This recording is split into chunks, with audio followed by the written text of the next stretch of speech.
Good morning, everyone, and welcome to my learning session. My name is Arpan Banerjee. I am a research scholar at the Department of East Asian Studies, University of Delhi, and academic counselor at IGNOU. Today, I am going to teach you the paper which is Administrative Thinkers. The code of the paper is BPAC 132. So, let us begin. Now, before starting with the paper, let me first introduce you all to the course outline of what we are going to study in this paper. So there are total of 5 blocks in this paper, which are further divided into units. So the first block is regarding Indian thinkers. Amongst Indian thinkers, we have Kautilya and Mahatma Gandhi. The second block is regarding classical thinkers, in which we have Woodrow Wilson, the former US president. The second very important classical thinker that we have is Frederick Winslow Taylor, who gave the concept of scientific management. Then, next up, we have Henry Fayol. After that, we have Max Weber and his concept of bureaucracy. Then we have Mary Parker Follett. So this was the second block, that is classical thinkers.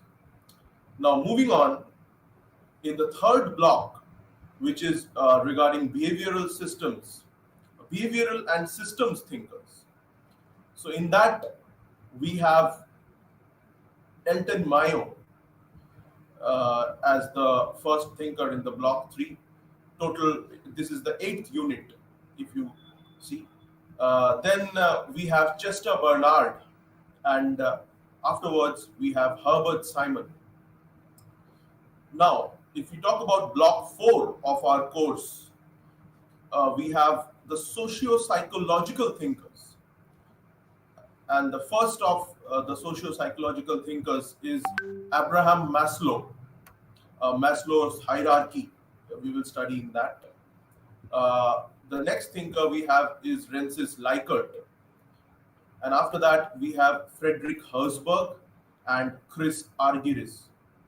Now, if you look at the final block of our syllabus, of our course, that is regarding management and public policy thinkers, where we have 3 thinkers basically. The first one being Dwight Waldo, the second being Peter Drucker, and finally we have Ezekiel Dror. So total of 17 thinkers we have, starting from Kautilya and ending at Ezekiel Dror. Now, moving on, in today's class, we are going to study the first block, that is Indian thinkers. Now, as I told you people, that in Indian thinkers, we have 2 thinkers, Kautilya and Mahatma Gandhi. Now, I'm going to give you a brief introduction of both these thinkers.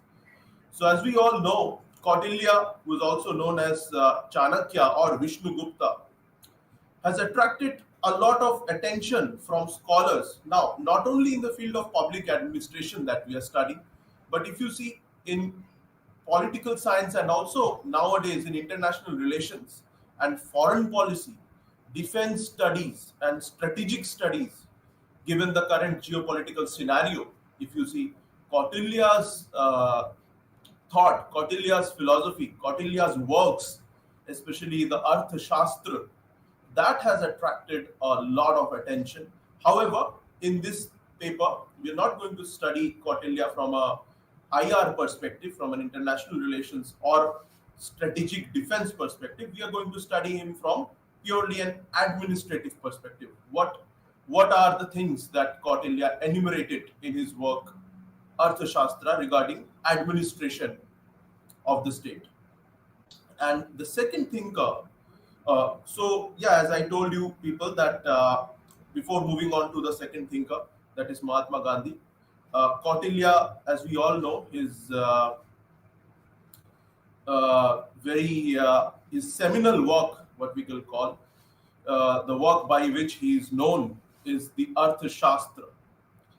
Now, the Arthashastra was written at a time when monarchy was the form of government, and the entire administration of the state, not only the administration, the foreign policy, basically everything was centered on the king, and there was no democracy as such. It was like an absolute monarch.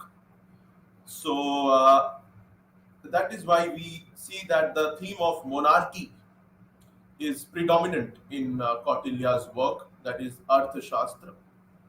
And the king was not only expected to defend their own territories, but they were also expected to pursue a policy of expansion, expansionism. They were expected to expand their boundaries by waging wars and winning wars.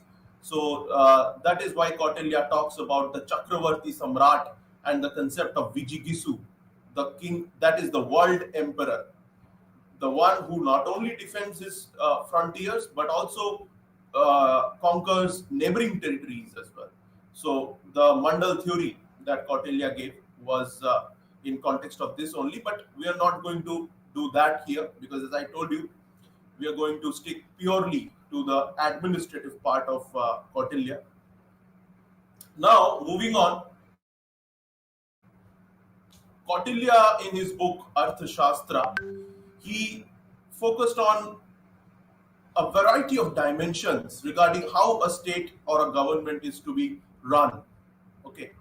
Now, as I told you, that the predominant theme in Kautilya's work, Arthashastra, was monarchy. So, Kautilya favored a very strong state, the center of which was the king. And a state could be strong only if the king was strong. Without a strong king, there was no question of a strong state. Now, for that, in order to build a strong state with the strong king as its centerpiece, Kautilya in his work Arthashastra has prescribed a number of prerequisites, basically requirements. What are the requirements to build a strong state as well as a strong king? What the king has to do in order to build a strong state, and how the king personally should also behave. So he talks about the physical, social, political, cultural, moral, and administrative aspects of a state. So, if we see his work Arthashastra, which is going to be the focus in this paper in Kautilya, if we talk about administrative ideas of Kautilya, we get that from Arthashastra, as I told you. It was divided into 6,000 sutras, which are further divided into 15 books, 150 chapters, and 180 sections. So you can see it was a very elaborate book which covered basically everything under the sky that is there in the administrative aspect of a state. So it was a very detailed book. He has covered every aspect of a state, of how to run a state, of day-to-day administration in detail. He has also mentioned about foreign policy, international relations, espionage, the maintenance of spies, all these things, but that we are not going to focus here. We're only going to talk about the administrative ideas related to public administration that Kautilya enumerated in his work. Now, the first book, that is book one of Arthashastra, is basically on the fundamentals of governance and management. The second book is about economic forms, basically how the state economy is to be run. The first book was on governance and management, second book on economy. Book 4 and 5 are on law, the law of the state. And book 6, 7, 8 deal with foreign policy. Now, moving on, the book 9 to 14 of Arthashastra is about defense, war, and warfare. And the final book is related to the methodology that has been used in writing Arthashastra. Now, moving on to our most important topic regarding Kautilya, that is going to be the focus of this class, that is the principles of public administration that Kautilya has enumerated in his work Arthashastra. Now, Kautilya did not separately give any principles of administration that, say, classical thinkers like Frederick Winslow Taylor or Woodrow Wilson or Henry Fayol they did. Those principles, they are dispersed in the different books that compose the Arthashastra. So we just discussed the 15 books. Now he did not specifically discuss any principles of public administration. However, those principles we have to find from his different books, and that is why we are going to use the methodology of Luther Gulick and Lyndall Arwick, who gave 14 principles, of which are very famous. So basically, Luther Gulick gave 14 principles and Lyndall Arwick gave 7 principles. Now, on the basis of those principles, we are going to find that we're going to see what the Arthashastra or what Kautilya talks about those things in his work, that is Arthashastra. Okay, so the very first thing, the very first principle that we are going to focus on, the principle of public administration, that is division of work. Now, this is a principle that Luther Gulick and Lyndall Arwick they talk about. So we are going to take their framework, the framework of Luther Gulick and Lyndall Arwick, and based on that framework, we are going to see what Kautilya talks about those things. Okay, so the first principle, that is division of work. Now, division of work is basically division of labor, which is very important for any state if it has to be run efficiently and effectively. Division of work is very important, and that is why Kautilya, he also divided work into several departments which were based on specialization. So assigning different roles to different persons according to their skills, their specialization and their knowledge, so that the work is performed in a prudent and profitable way. There is no overlapping, there is no confusion. Okay, there is order, not chaos. So for that, he assigned different roles to different persons based on their skills and their specialization and their knowledge. Now, so Kautilya in his Arthashastra, he divided work into 34 departments. Each department was headed by a designated officer. So there were 34 departments, and the people who were in those departments, they were assigned those departments on the basis of their skill, their knowledge, and their specialization. Okay, so say if someone specialized in the agriculture, then he would be assigned to the agriculture department. If someone specialized in defense, he would be he would be assigned to the defense department. So regarding that, okay, so similarly, now if we move on to the next principle, which is of course given by Gulick and Arwick, so we are using their framework, that is hierarchy. Now, regarding hierarchy, Arthashastra depicts a bureaucratic form of administration in which hierarchy is very important. The administrative structure in Arthashastra is of bureaucratic type, okay, and which is hierarchical in character. Now, if we consider the administrative structure as a pyramid, the king was at the top of the pyramid. Okay, he was the apex of the organizational pyramid, or the highest part, the highest level of the hierarchy in Kautilya's state, which was envisioned in Arthashastra. So the kind of administration Kautilya enumerates, in that the king is at the top of the hierarchy and he is the repository of all authority. So authority in the state, it rests in only one source, that is the king. Something similar we find later on in, if you see, Thomas Hobbes also talks about that, but that was much later, in the medieval times, in the 17th century, when he talks about the Leviathan. But that is not our concern in this paper. Here, Kautilya says that the king is the central authority and all authority in the state, it rests only in the king. He is the repository of all authority. He only has the authority to decide who will do what, or to give punishments or rewards, to decide the policy of the state. Okay. Now, below the king, there were many subordinate officers known as Mahamatya, Amatya, Adhyaksh, or superintendents. And also there was system of promotion and demotion also in this hierarchy, okay, which was based on merit, okay, and suitability for the position. So based on merit and suitability, there was promotion and there was demotion in this system of hierarchy. However, the final authority, it rested with the king, who was the repository of all authority.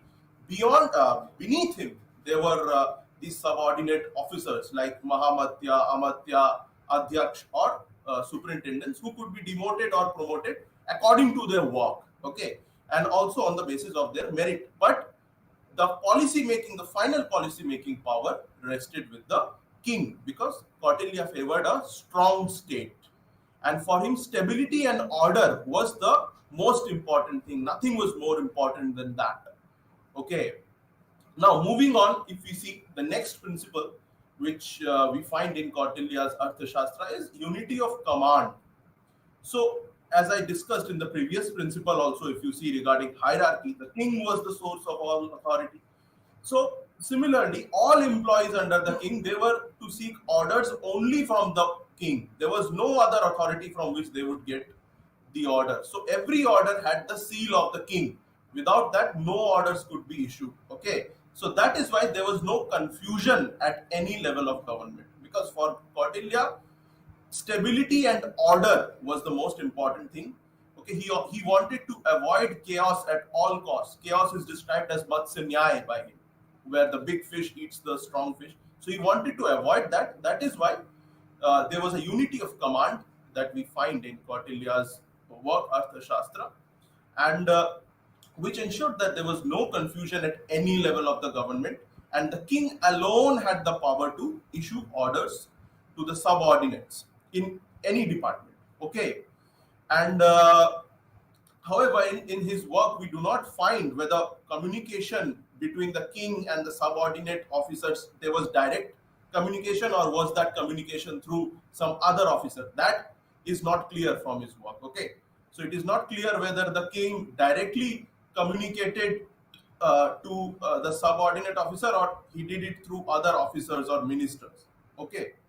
Now, that is why regarding this, the question whether the king used to be in direct conversation with the head of the department of elephants. So there was a department of elephants enumerated in his work, Arthashastra. The question whether the king was in direct conversation with the head of this elephant department, or whether he was conversing with them through the Senapati or the Mahamatya, that is the high-ranking officer, is not clear. So we do not know, although there was unity of command, but we do not know whether the king directly communicated with the heads of the departments, of the respective departments that we talked about, 34 departments, or whether he did it through the ministers, that is ministers or the high-ranking civil servants, that is the Mahamatyas. Okay. Now, moving on, the next principle is, of course, centralization. Now, as we discussed, that king was the repository of all authority, and Kautilya favored a strong state, because for him stability was of utmost important, more important than anything else. That is why it was a centralized state, not a decentralized one. Okay, nowadays we are focusing more on decentralization, but in case of Kautilya, we find that his focus was on centralization, for the purpose of smooth execution of policies and decisions framed at the center. So that is why the administration was organized under close supervision of the center. So the center was all pervasive. Okay, it penetrated to every level of the government. No one could hide anything from the center. So it was a centralized state, sort of a unitary state, you can say. But of course, provincial governments were there, but they did not have any autonomous power. They did not have any autonomy. At the end of the day, it was the king who had to decide everything. So That is why every aspect of administration was under close supervision of the center till the very grassroots level. Okay, so administrative autonomy was not there. Something we will see in when we do Mahatma Gandhi, that he focused on decentralization and giving autonomy to the villages. But Kautilya, we can say, was exactly opposite of that, because Kautilya feared that if that was done, if every province and every local level government was given autonomy to decide their own administrative policies, that could wreak havoc to the state, and that could disrupt the unity and stability of the state, and could result in what he calls Matsya Nyaya. So that is why every aspect of the administration, policy, decisions, everything was under close supervision of the center. Okay, for the purpose of smooth execution. And as I said, the empire was divided into provinces, and provincial administration was further divided into the district, village, and municipal administration. This was only for administrative efficiency purposes. These provinces or districts and villages, they did not have any autonomy as such. Okay, the Pradeshtha was the head of the provincial administration, whereas the Sthanika headed the district, which was called the Sthaniya, and the Nagar administration was looked after by the Nagarika. So for the province, for the district, and for the city or the Nagar, there were separate heads. Something of that sort we find today also, right? So for the state, we have the governor as the nominal head and the chief minister as the de facto head. At the district level, we have the district magistrate, who is the head of the administration, right? So a similar sort of arrangement we find during Kautilya's time also. Okay, and the rural administration was under the charge of an employee known as the Gopa.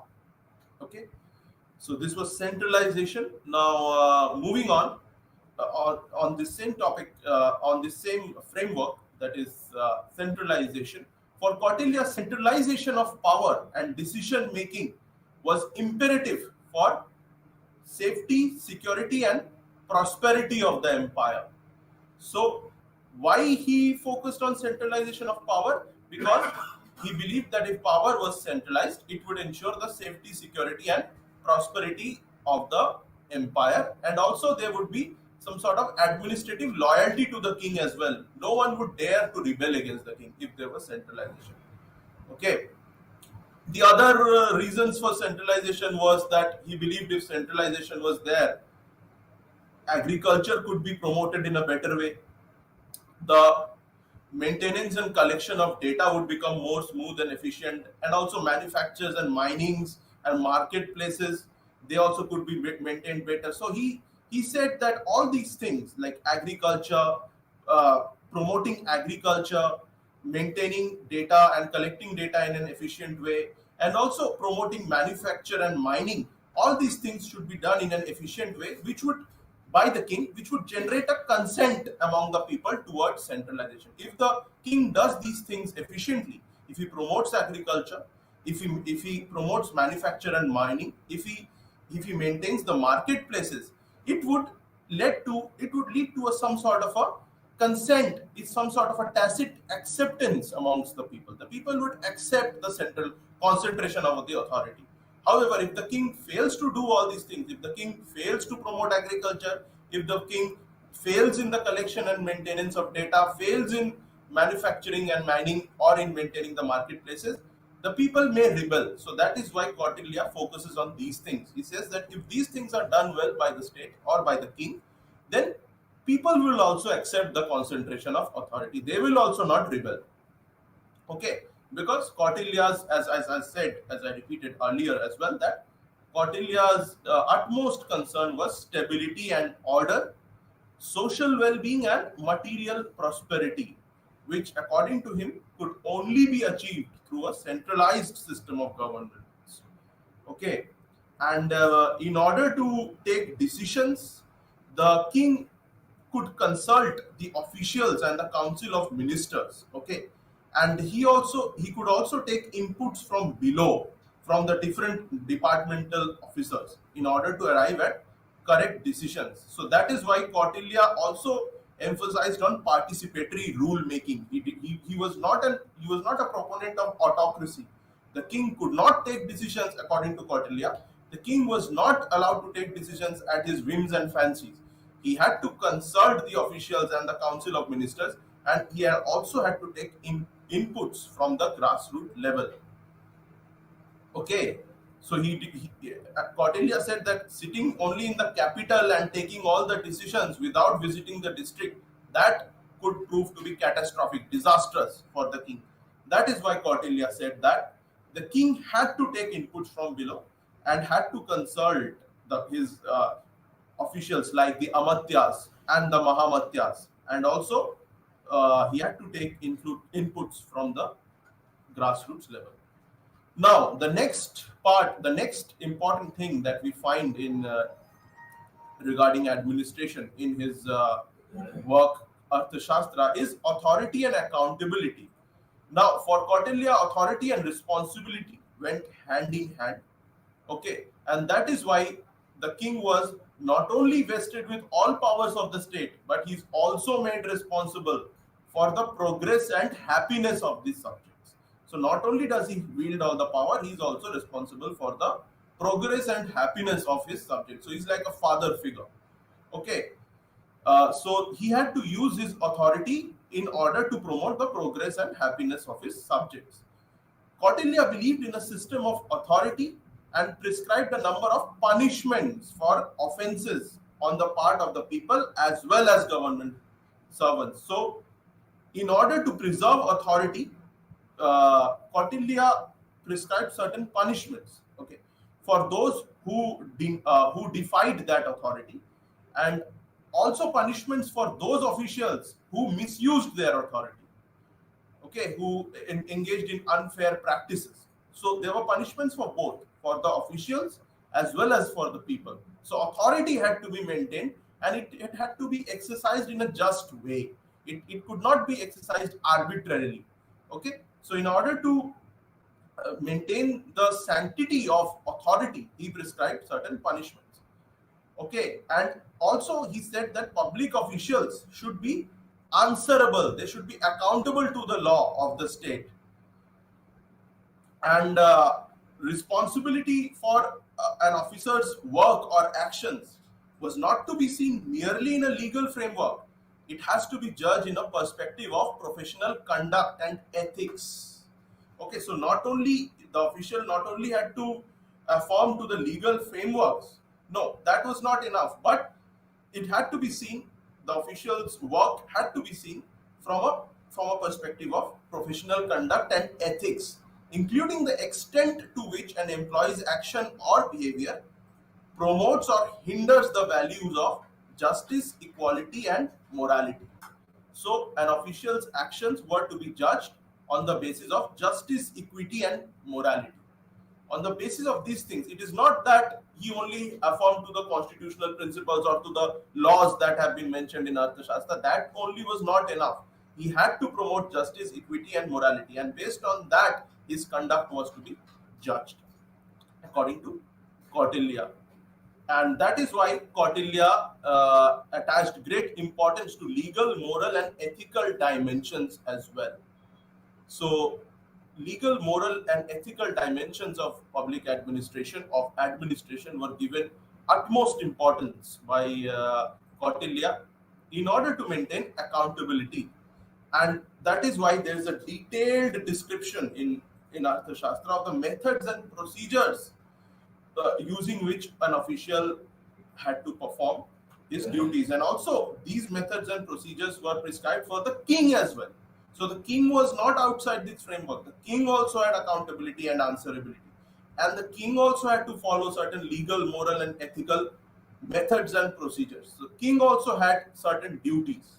Okay, so the king, although the king wielded a lot of power and the king wielded authority, however, there was also an element of accountability. The king was also accountable to the people and answerable to the people.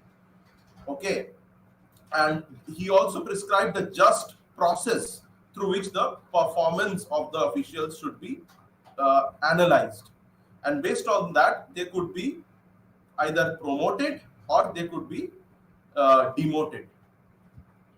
Okay, so and another very important thing that Kautilya says in his Arthashastra is he gives precedence, he gives more importance to organizational interest over individual interest. So individual interest goes to the background for Kautilya. Interest is not the most important. The most important thing for Kautilya is the organizational interest. Okay, and the interest of the king were to keep above every other interest. Okay, loyalty to the king and the kingdom was the first and the last condition for anyone to enter and remain under the service of the state. So loyalty to the king is what he says is the most important thing, and the king himself represented the state as well as the bureaucracy and the organizational structure of the state. So he was a figurehead, and for him, loyalty, for Kautilya, loyalty was more important than anything else. Okay, and that is why he puts the personal interest in the background and puts the organizational interest at the foremost, at the front. Okay, moving on, if you see, the next important thing that we find in Kautilya's work is discipline. And there's a lot of emphasis on discipline, and if the officials did not affirm to the principles of discipline, that if they did not adhere to these discipline, they could be punished also. Okay, and the next thing is coordination. Okay, so coordination was important for Kautilya in order to establish harmonious and integral working of the government machinery. Okay, because he says that a chariot cannot be pulled only with one wheel. It can be pulled only when the two wheels coordinate. Okay, so that is why coordination has been given utmost importance in his work, Arthashastra, in order to establish harmonious and integral working of the government. And it was the duty of the king.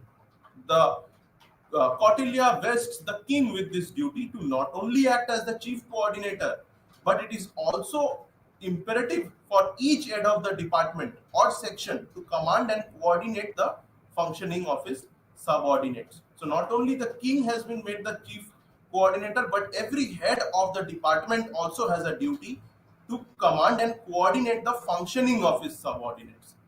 Okay, to ensure coordination in his department. However, the king at the end of the day was the chief coordinator, and they were all answerable to the king, and of course, loyalty to the king was of utmost importance. Now, the next thing is direction. Okay, in administration, direction is a very important thing, and it involves a number of attributes for effective performance of the employees. Okay, so that is why Kautilya recognized the relevance of direction and of effective leadership, which was very important for smooth running of the government. According to Kautilya, effective leadership was very important. Okay, so that is why he said that the leader had to be completely engrossed in the work of the organization and in the working of the employees. And regarding leadership only, Kautilya says that an ideal king is one who behaves like a sage monarch, is like Rajrishi, who is active in promoting Yogakshem. Okay, Yogakshem of the people. Now, Yogakshem is a combination of two words, that is yoga, or successful accomplishment of an objective, and shame, peaceful enjoyment of prosperity. And according to Kautilya, a good leader is one who keeps the interests of people and the kingdom above personal interest. And of course, a lot of importance was also attached by Kautilya to supervision and control. And he also brought the concept of value-based management, and he prescribed certain values. For example, a leader should be virtuous, truthful, and free from vices.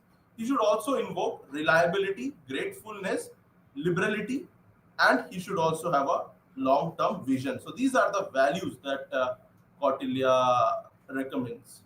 Okay, and in the organization and structure of Kautilya's administrative machinery, as we said, The king was the centerpiece of this organization structure. Okay, as I discussed, the king was the repository of all authority. He was the centerpiece of the organizational structure because Kautilya prescribed a unitary monarchical system of governance, and the king was the source of law, and loyalty to the king was more important than anything else because he was at the apex of the pyramid.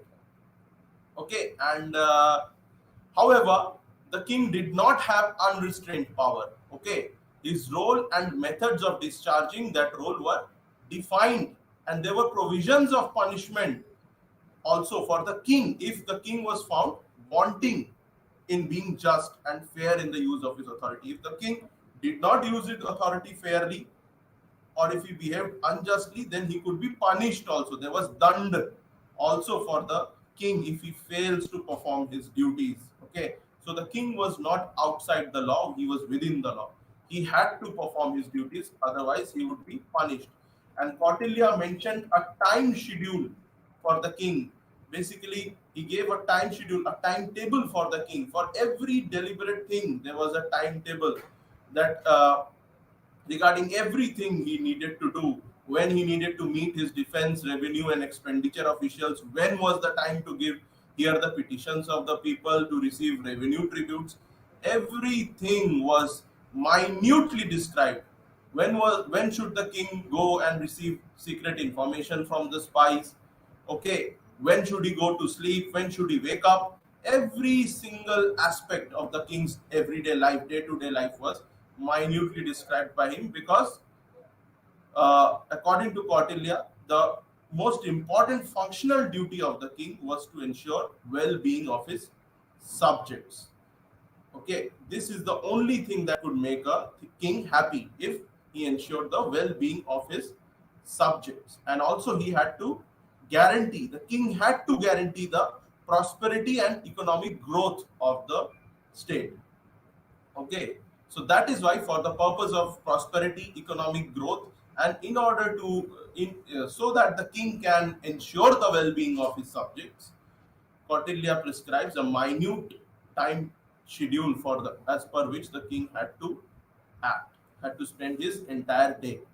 Okay, and there were, besides the king, certain other officials also who occupied high positions like Purohit, chief priest, Mahamatya, Senapati. Okay, Mahamatya basically is the higher ranking civil servants, and Amatyas are the civil servants. Okay, and as I told you, there were 34 departments into which his administration was divided. So departments were there for revenue, defense, agriculture, and horses, jails, mints for coins.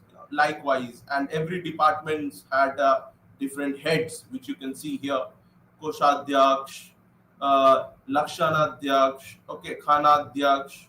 So there were adhyaksh, and there were heads for every department, weights and measures, jewelry, and it is very detailedly described in Kautilya's work.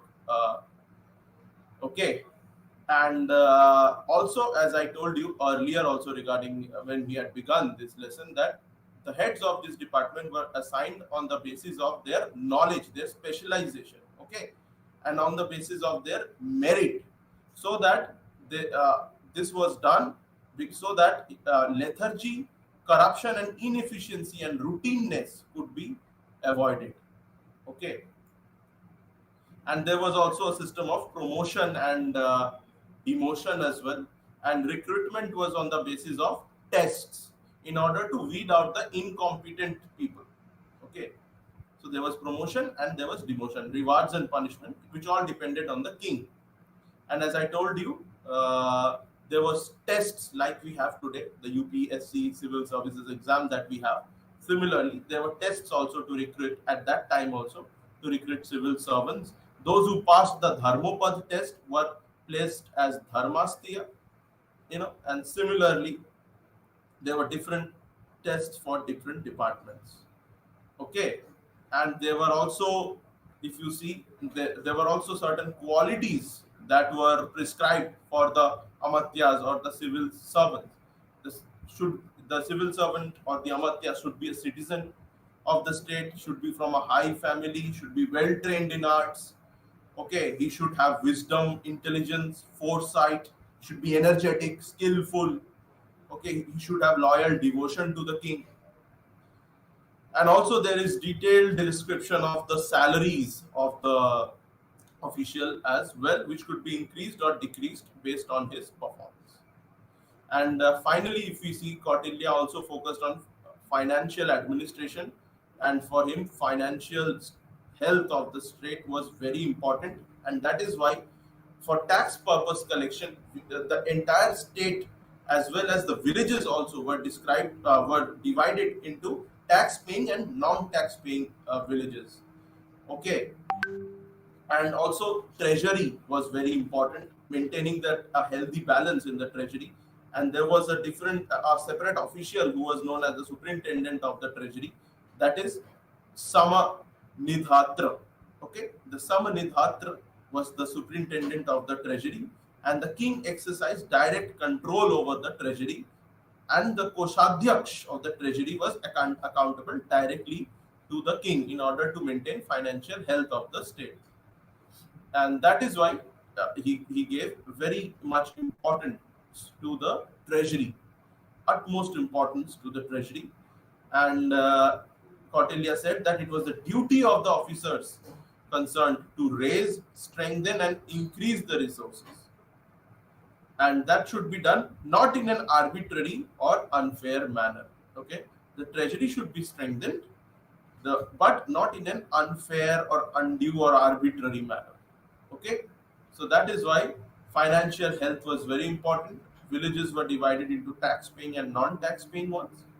Okay, in order to collect taxes. And the treasury was given a lot of emphasis in Arthashastra, and the head of the superintendent of the treasury was known as the Samnidhatra. And the king maintained direct supervision over the health of the treasury through the Koshadhyaksh. And Kautilya also talks about budget. So the concept of budget also was there.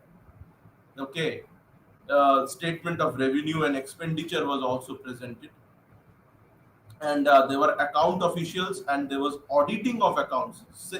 Something that we see today, the CAG, the Comptroller and Auditor General of India, what he does today. Similar system was there. Auditing system was there in Kautilya's time also. And if there were discrepancy found in that audit, people could be punished. They could be penalized as well, those who were responsible for these discrepancies. And those who cheated or misappropriated government funds or engaged in financial misbehavior, they could be severely punished after investigation. So there was all the things that we find today in our country. We can say Kautilya envisioned those things thousands of years ago. So you can see his foresight. Okay. Now, finally, concluding our first thinker in our first block, the main features I'm going to discuss in conclusion of Kautilya, that it was a centralized system that Kautilya favored. Kautilya favored a bureaucratic system as part of his administrative system. He favored a centralized one. He favored a bureaucratic system, and also the administrative principles that classical thinkers expounded later on. If you see in the 19th century, we find many of those principles in Kautilya also. So the principles that the likes of Frederick Winslow Taylor or Woodrow Wilson or Henry Fayol or Luther and Gulick, on whom we have focused in this lecture, they expounded those principles in the 19th century. However, we find many of those principles or similar principles in Kautilya also. And although he prescribed an authoritarian system where the king was the head, there was centralization of authority. However, he was also very careful to the needs of good administration or good governance. Okay, so this was our first unit of the first block, that is Kautilya. Now, if we move on, the next thinker that we are going to discuss today, that I'm going to introduce today, uh, that is Mahatma Gandhi. Now we all know Gandhiji, who is referred to as the father of our nation. Uh, he was, of course, we are going to study him from his perspective of theory of trusteeship. Okay, that is what we are going to study in this paper. And if you see, his emphasis was exactly opposite. His thoughts were kind of exactly opposite to that of Kautilya, because Kautilya favored centralization, that we have just seen, all powerful king, all pervasive authority, the state penetrating to the lowest level of governance.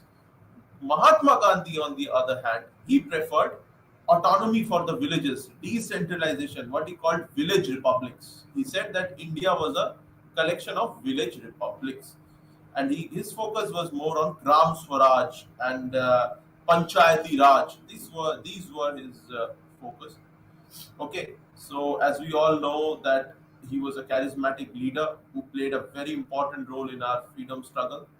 Born in a merchant family in Gujarat, he took formal training in law from South Africa, where he also fought against apartheid.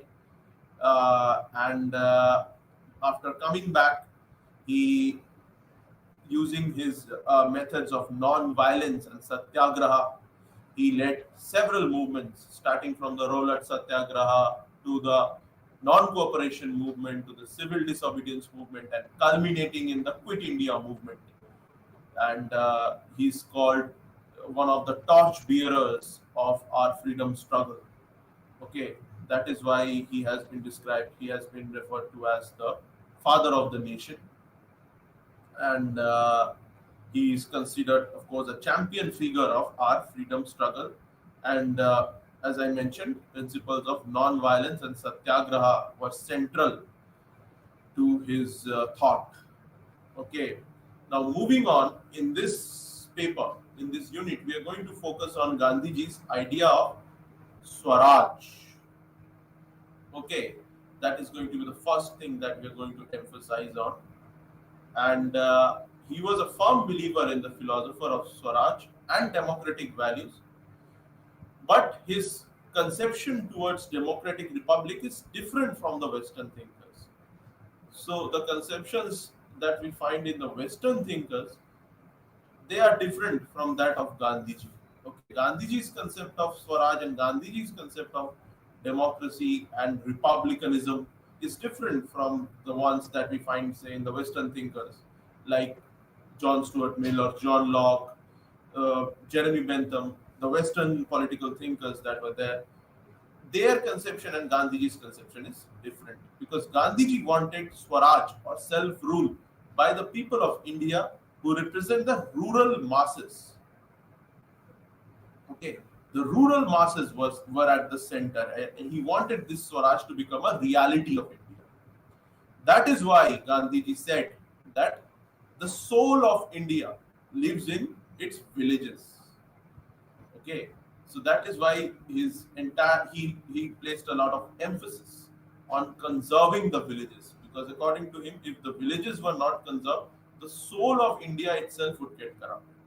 That is why he said that instead of a top down structure, he preferred a bottom up structure. Okay, bottom up power structure. So he said that power structure should begin from below, and Gandhiji wanted true democracy to function in India. He therefore observed true democracy cannot be worked by 20 men sitting at the center.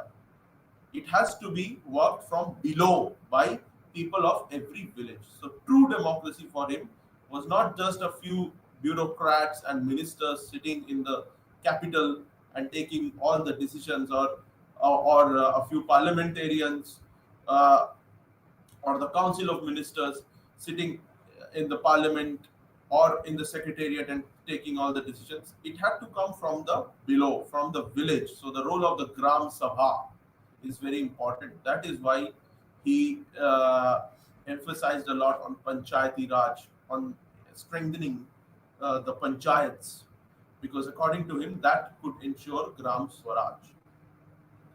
Okay, and that is why Gandhiji's dream was that of democracy through people's participation, which could only be ensured by Gram Swaraj. Okay, so as I told you, every he said that India is a collection of village republics, and every village is like an autonomous republic where all the affairs of the village could be managed only by the people themselves. Okay, and every village, according to Gandhiji, should be a democracy in which they will not depend even on their neighbors for major circles. So that is why he gives the concept of concentric circles, right? So there are concentric circles. So the big village is like the bigger circle. So when we drop a stone in the ocean, the water, it creates circles, right? That is what he refers to. That the big village is the bigger circle.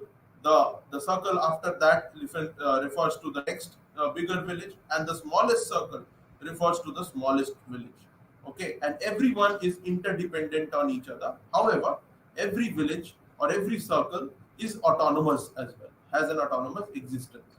So the concept of concentric circles and Gram Swaraj are also correlated if we see in Gandhiji. And he said that no one should be without food and clothing. Everyone should get sufficient work to meet one's necessities. This ideal can be achieved only when the means of production to meet the primary needs of life are in control of the people. So, nutrition, clothing, work, sufficient work, these are the things he said that are of utmost importance. That is why he was opposed also to he was also opposed to mechanization of labor. He preferred human labor more than machines. Okay, he was critical of machines also, and that is why he says that all these means of production that are required to meet primary needs of life should be in control of the people and not the state. Okay, so he was against a sort of state-led industrialization. Rather, he preferred cottage industries at the village level. That could ensure Gram Swaraj, according to Gandhiji. And the vision of an ideal village or village republic is central to Gandhiji's concept of Swaraj.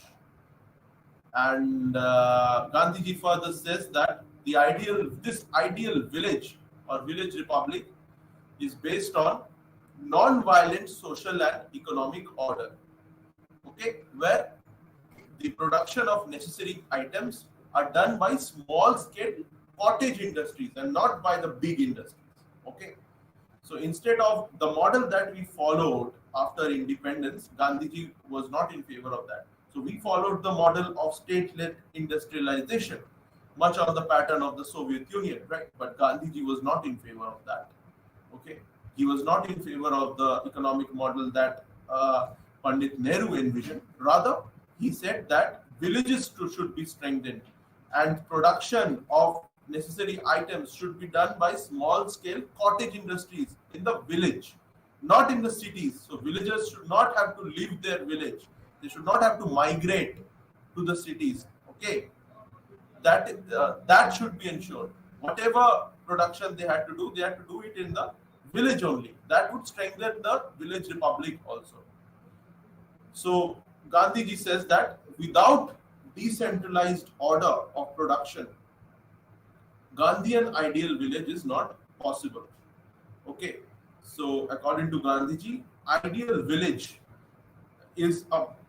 forms the centerpiece of Gandhiji's decentralized economic order, which can only be constructed if power is given to the people.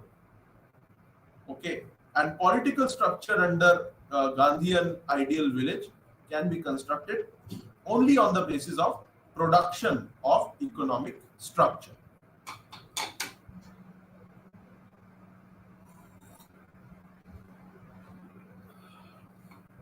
So the political structure depended on the economic structure, and the economic structure had to be village centered.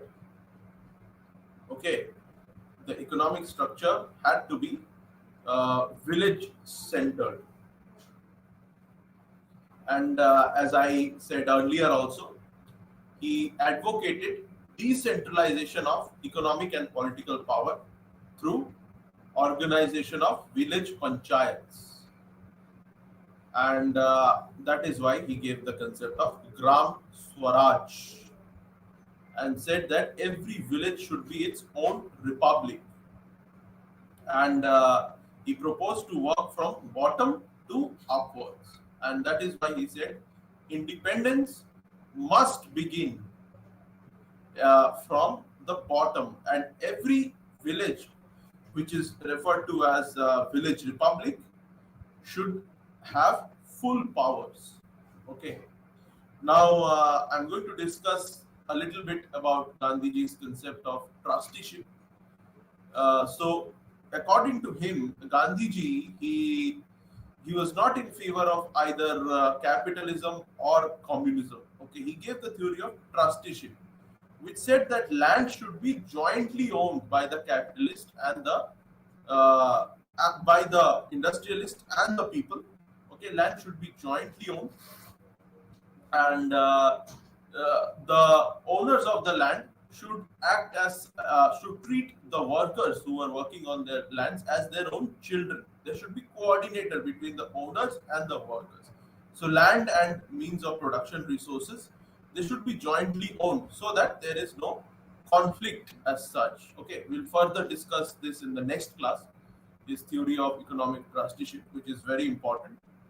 So now I'm going to, before we finish, I'm going to discuss what we have discussed in our class today.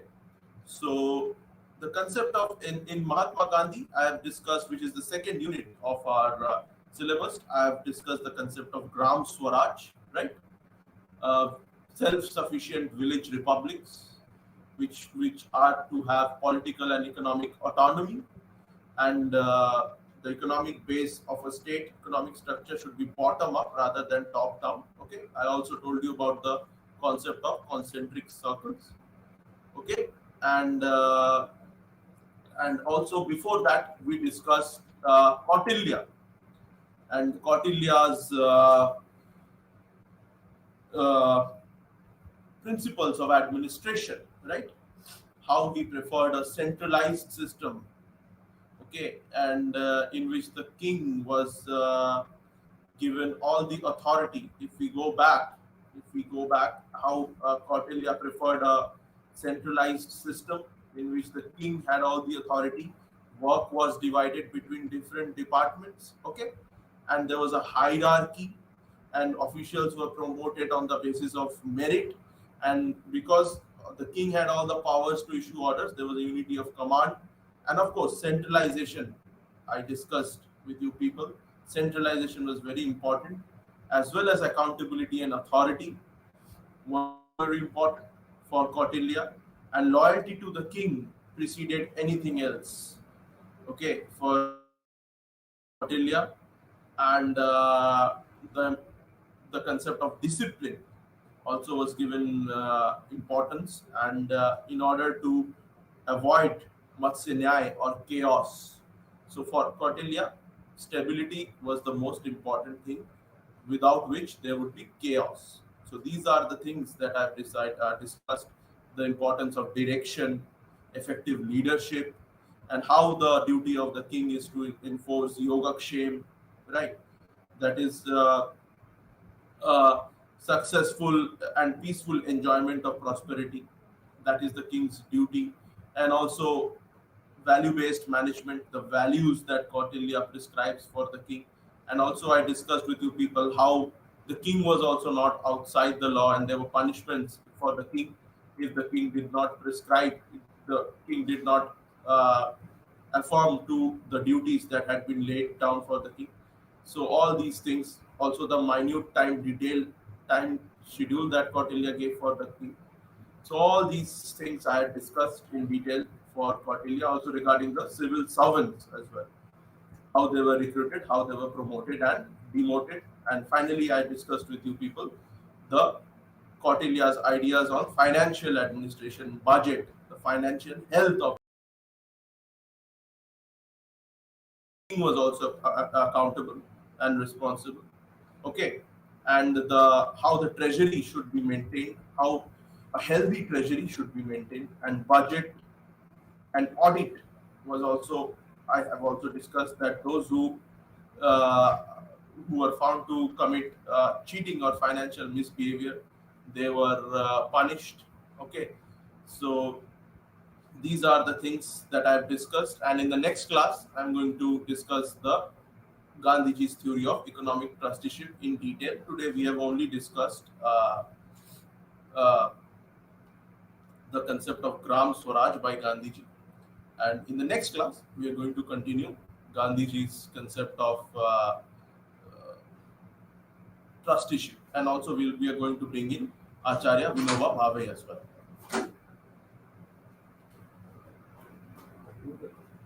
So,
ఆరోగ్యం మరియు పౌష్టికాహారం.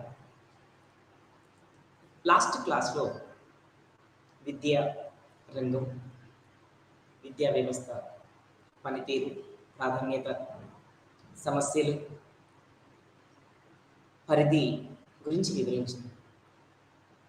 So విద్య తర్వాత ఆరోగ్య రంగం, పౌష్టికాహార రంగం అన్నది అత్యంత కీలకమైనటువంటి అంశం. అంటే సాధారణంగా మన పెద్దలు, మన పూర్వీకులు ఒక గ్రేట్ కొటేషన్ చెప్పేవాళ్ళు.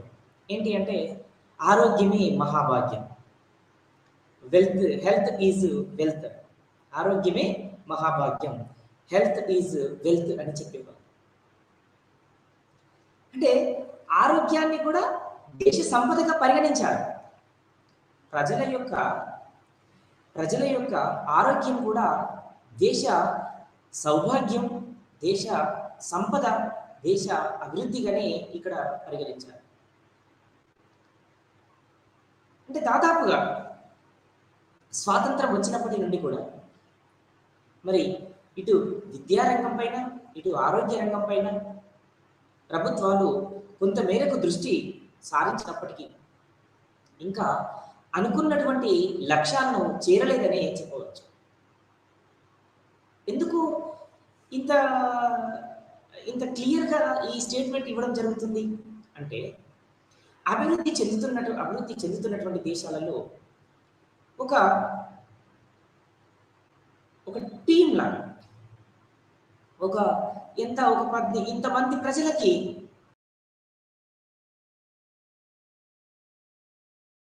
అభివృద్ధి చెందిన దేశాలలో ఈ డాక్టర్ ఒక 360 మెంబర్స్కి, 350 మెంబర్స్కి ఒక డాక్టర్ ఉంటే, దాదాపుగా అభివృద్ధి చెందుతున్నటువంటి దేశాలలో 3000కి ఒక క్వాలిఫైడ్ డాక్టర్ ఉన్నాడు అనేటువంటి ఒక నానుడి కూడా మన ముందుకు ఒక పెద్ద ప్రశ్నగా ఉంది. ఇక రెండవది ఏంటిది అంటే, లోపభూయిష్టమైనటువంటి పౌష్టికాహారం. అంటే పౌష్టికాహారం లోపించడం, దీని ద్వారా అప్పుడప్పుడే ఎదుగుతున్నటువంటి చిన్న పిల్లల ఆరోగ్యం పైన, అంటే ఈ లోపం, పౌష్టికాహార లోపం అన్నది అత్యంత తీవ్రమైనటువంటి సమస్య. ఇక ఇది ఎక్కువగా ఇంకా మన దేశం కంటే ఇంకా తీవ్రంగా ఆఫ్రికన్ కంట్రీస్లో ఇంకా చాలా జటిలంగా కనిపిస్తుంది. అంటే మన దేశంలో లేదు అని చెప్పడానికి అవకాశం లేదు. అలాగే మనకంటే ఇంకా ఈ సమస్య అన్నది ఇంకా జటిలంగా ఉంది ఆఫ్రికన్ కంట్రీస్లో కూడా అని చెప్పవచ్చు. అంటే ఎందుకు ఈ ఆహార లోపం, పౌష్టికాహార లోపం అన్నది ఉంటుంది?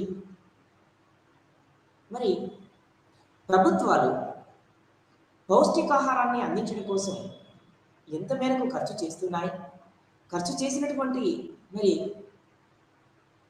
ఆ మొత్తం కూడా మరి దానికోసమే పౌష్టికాహారాన్ని అందించడం కోసమే మరి ఖర్చు చేయబడుతుందా? ఇంకేంటైనా దాన్ని దుర్వినియోగం జరుగుతుందా? అంటే అనేక రకమైనటువంటి ఇక్కడ మనకి ప్రశ్నలు మన ముందు, సవాళ్ళు మన ముందు ఉంటాయి, కనిపిస్తాయి. అంటే వాస్తవానికి ఆరోగ్యం, విద్య,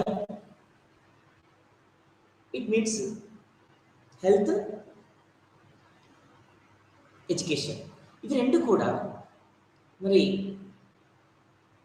సైమల్టేనియస్గా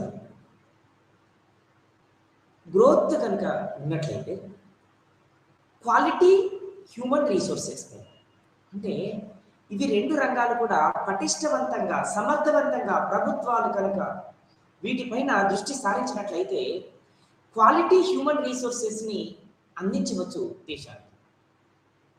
మరి నాణ్యమైనటువంటి మానవ వనరులు దేనికి ఉపయోగపడతాయి? దేశ ఔన్నత్యాన్ని మార్చుతాయి. ఉత్పత్తి రంగంలో మరి నవకల్పనల లోపల ఇన్నోవేషన్స్, ఇన్వెన్షన్స్, స్కిల్స్, సామర్థ్యం, ఎఫిషియన్సీ, కెలిబర్, ట్రైనింగ్, ఇవన్నీ కూడా పర్ఫెక్ట్గా ఇవి సాధించాలి, పర్ఫెక్షన్ సాధించాలి అంటే ముందుగా నాణ్యమైనటువంటి పౌష్టికాహారం, నాణ్యమైనటువంటి విద్య, ఇది రెండు అవసరం. మరి ఇవి ఎప్పుడు అవసరం అంటే ఫ్రమ్ ద చైల్డ్హుడ్, శిశువు దశ నుండే, శైశవ దశ నుండే ఇవి రెండు కూడా అవసరం. సాధారణంగా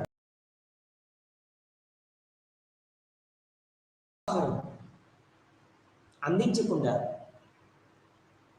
మరి ఉన్నతమైనటువంటి సమాచారాన్ని మనం ఊహించలేము. దాదాపుగా 11వ పంచవర్ష ప్రణాళికలో కూడా అంతర్గత వృద్ధితో పాటుగా సర్వ సంస్థ అభియాన్ ద్వారా అందరికీ ఆరోగ్యం, హెల్త్ ఫర్ ఆల్, అందరికీ ఆరోగ్యం అనేటువంటి ఒక ఆశయంతో తీసుకున్నాం. ఈ ప్రణాళిక కాలంలోనూ జాతీయ నగర ఆరోగ్య మిషన్, జాతీయ గ్రామీణ ఆరోగ్య మిషన్ ఏర్పాటు చేసుకున్నాం. మరి ఇవి రెండు కూడా national rural health machine, national urban health machine, ఇవి రెండు కూడా మరి కొంత మేరకు ఇక్కడ గ్రామీణ ప్రాంతాల్లో కూడా, పట్టణ ప్రాంతాల్లో కూడా క్వాలిటీ విద్యను అందించడంలో, క్వాలిటీ హెల్త్ అందించడంలో, వైద్య రంగాన్ని పటిష్టం చేయడంలో కూడా, ఇంకా ఎక్స్టెన్షన్ చేయడంలో కూడా, విస్తరణ, వైద్య సదుపాయాల విస్తరణ, ప్రాథమిక ఆరోగ్య కేంద్రాలు,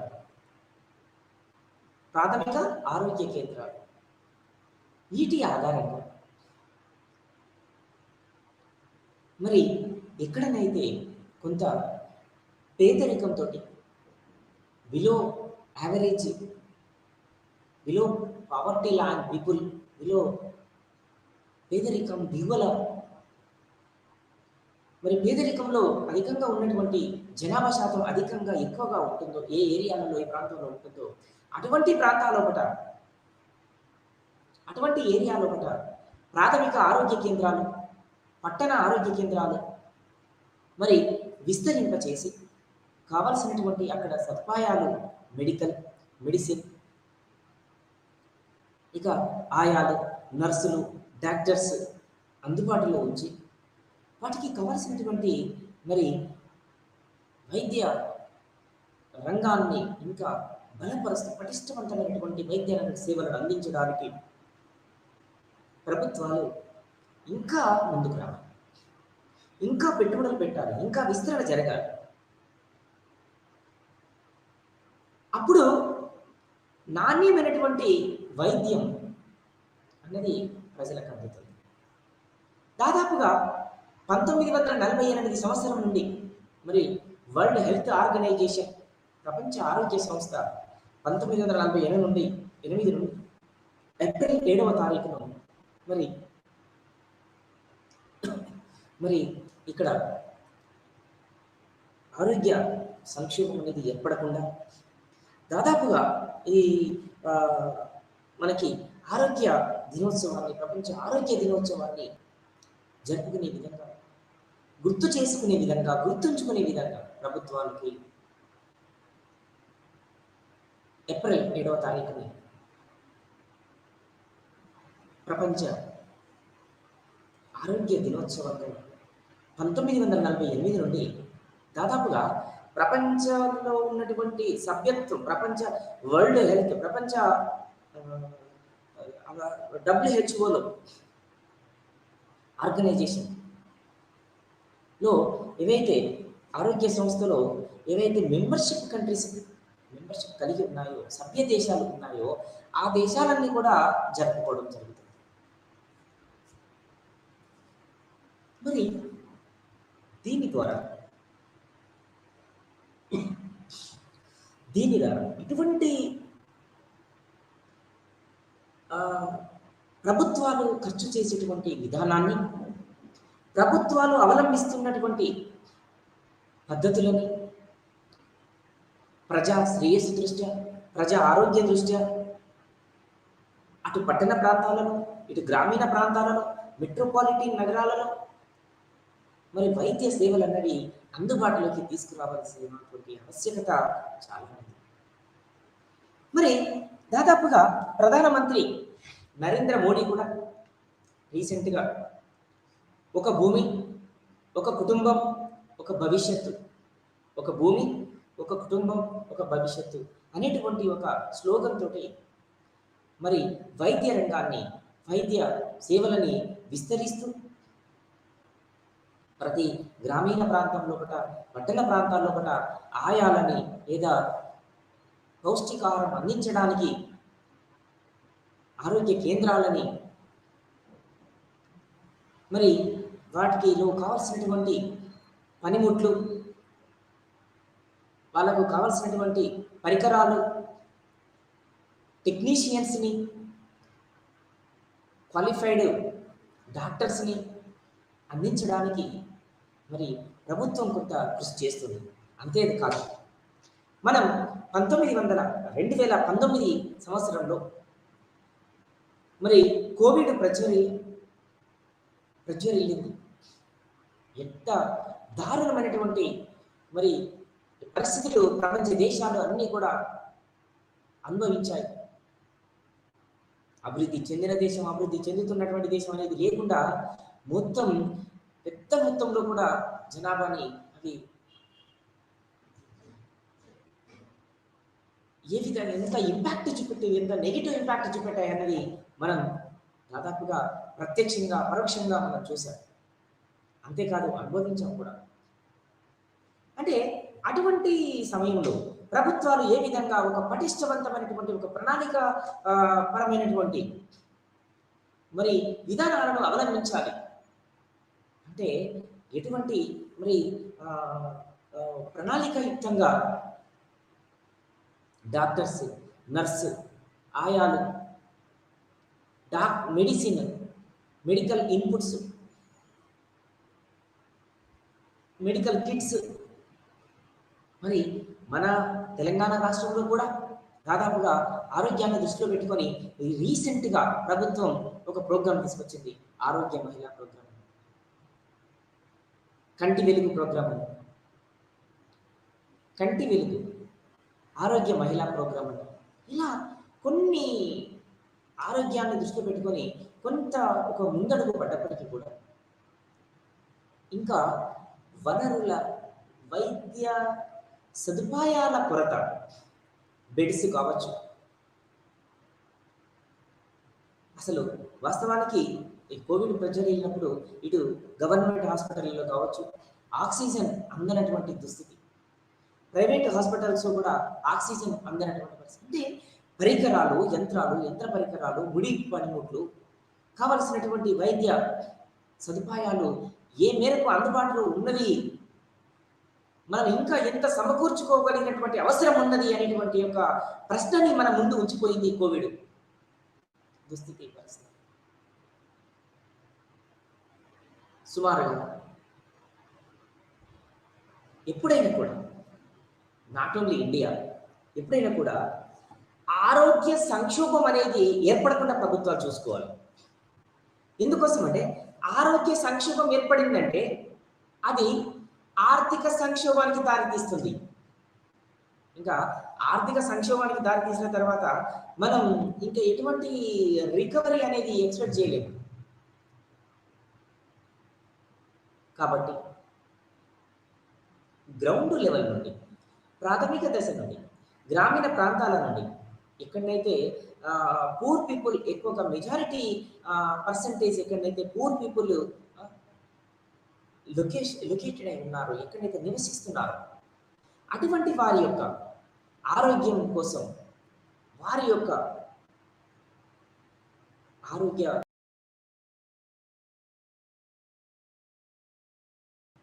ఎందుకంటే విద్య, వైద్యం, ఆరోగ్యం, పారిశుద్ధ్యం అన్నవి ఇవి ఒక ఆ, ఒక ఆ, నాణ్యమైనటువంటి ఒక సమాజాన్ని భావి తరాలని అందించేటువంటి దేశ భవిష్యత్తును అందించేటువంటి అంశాలు.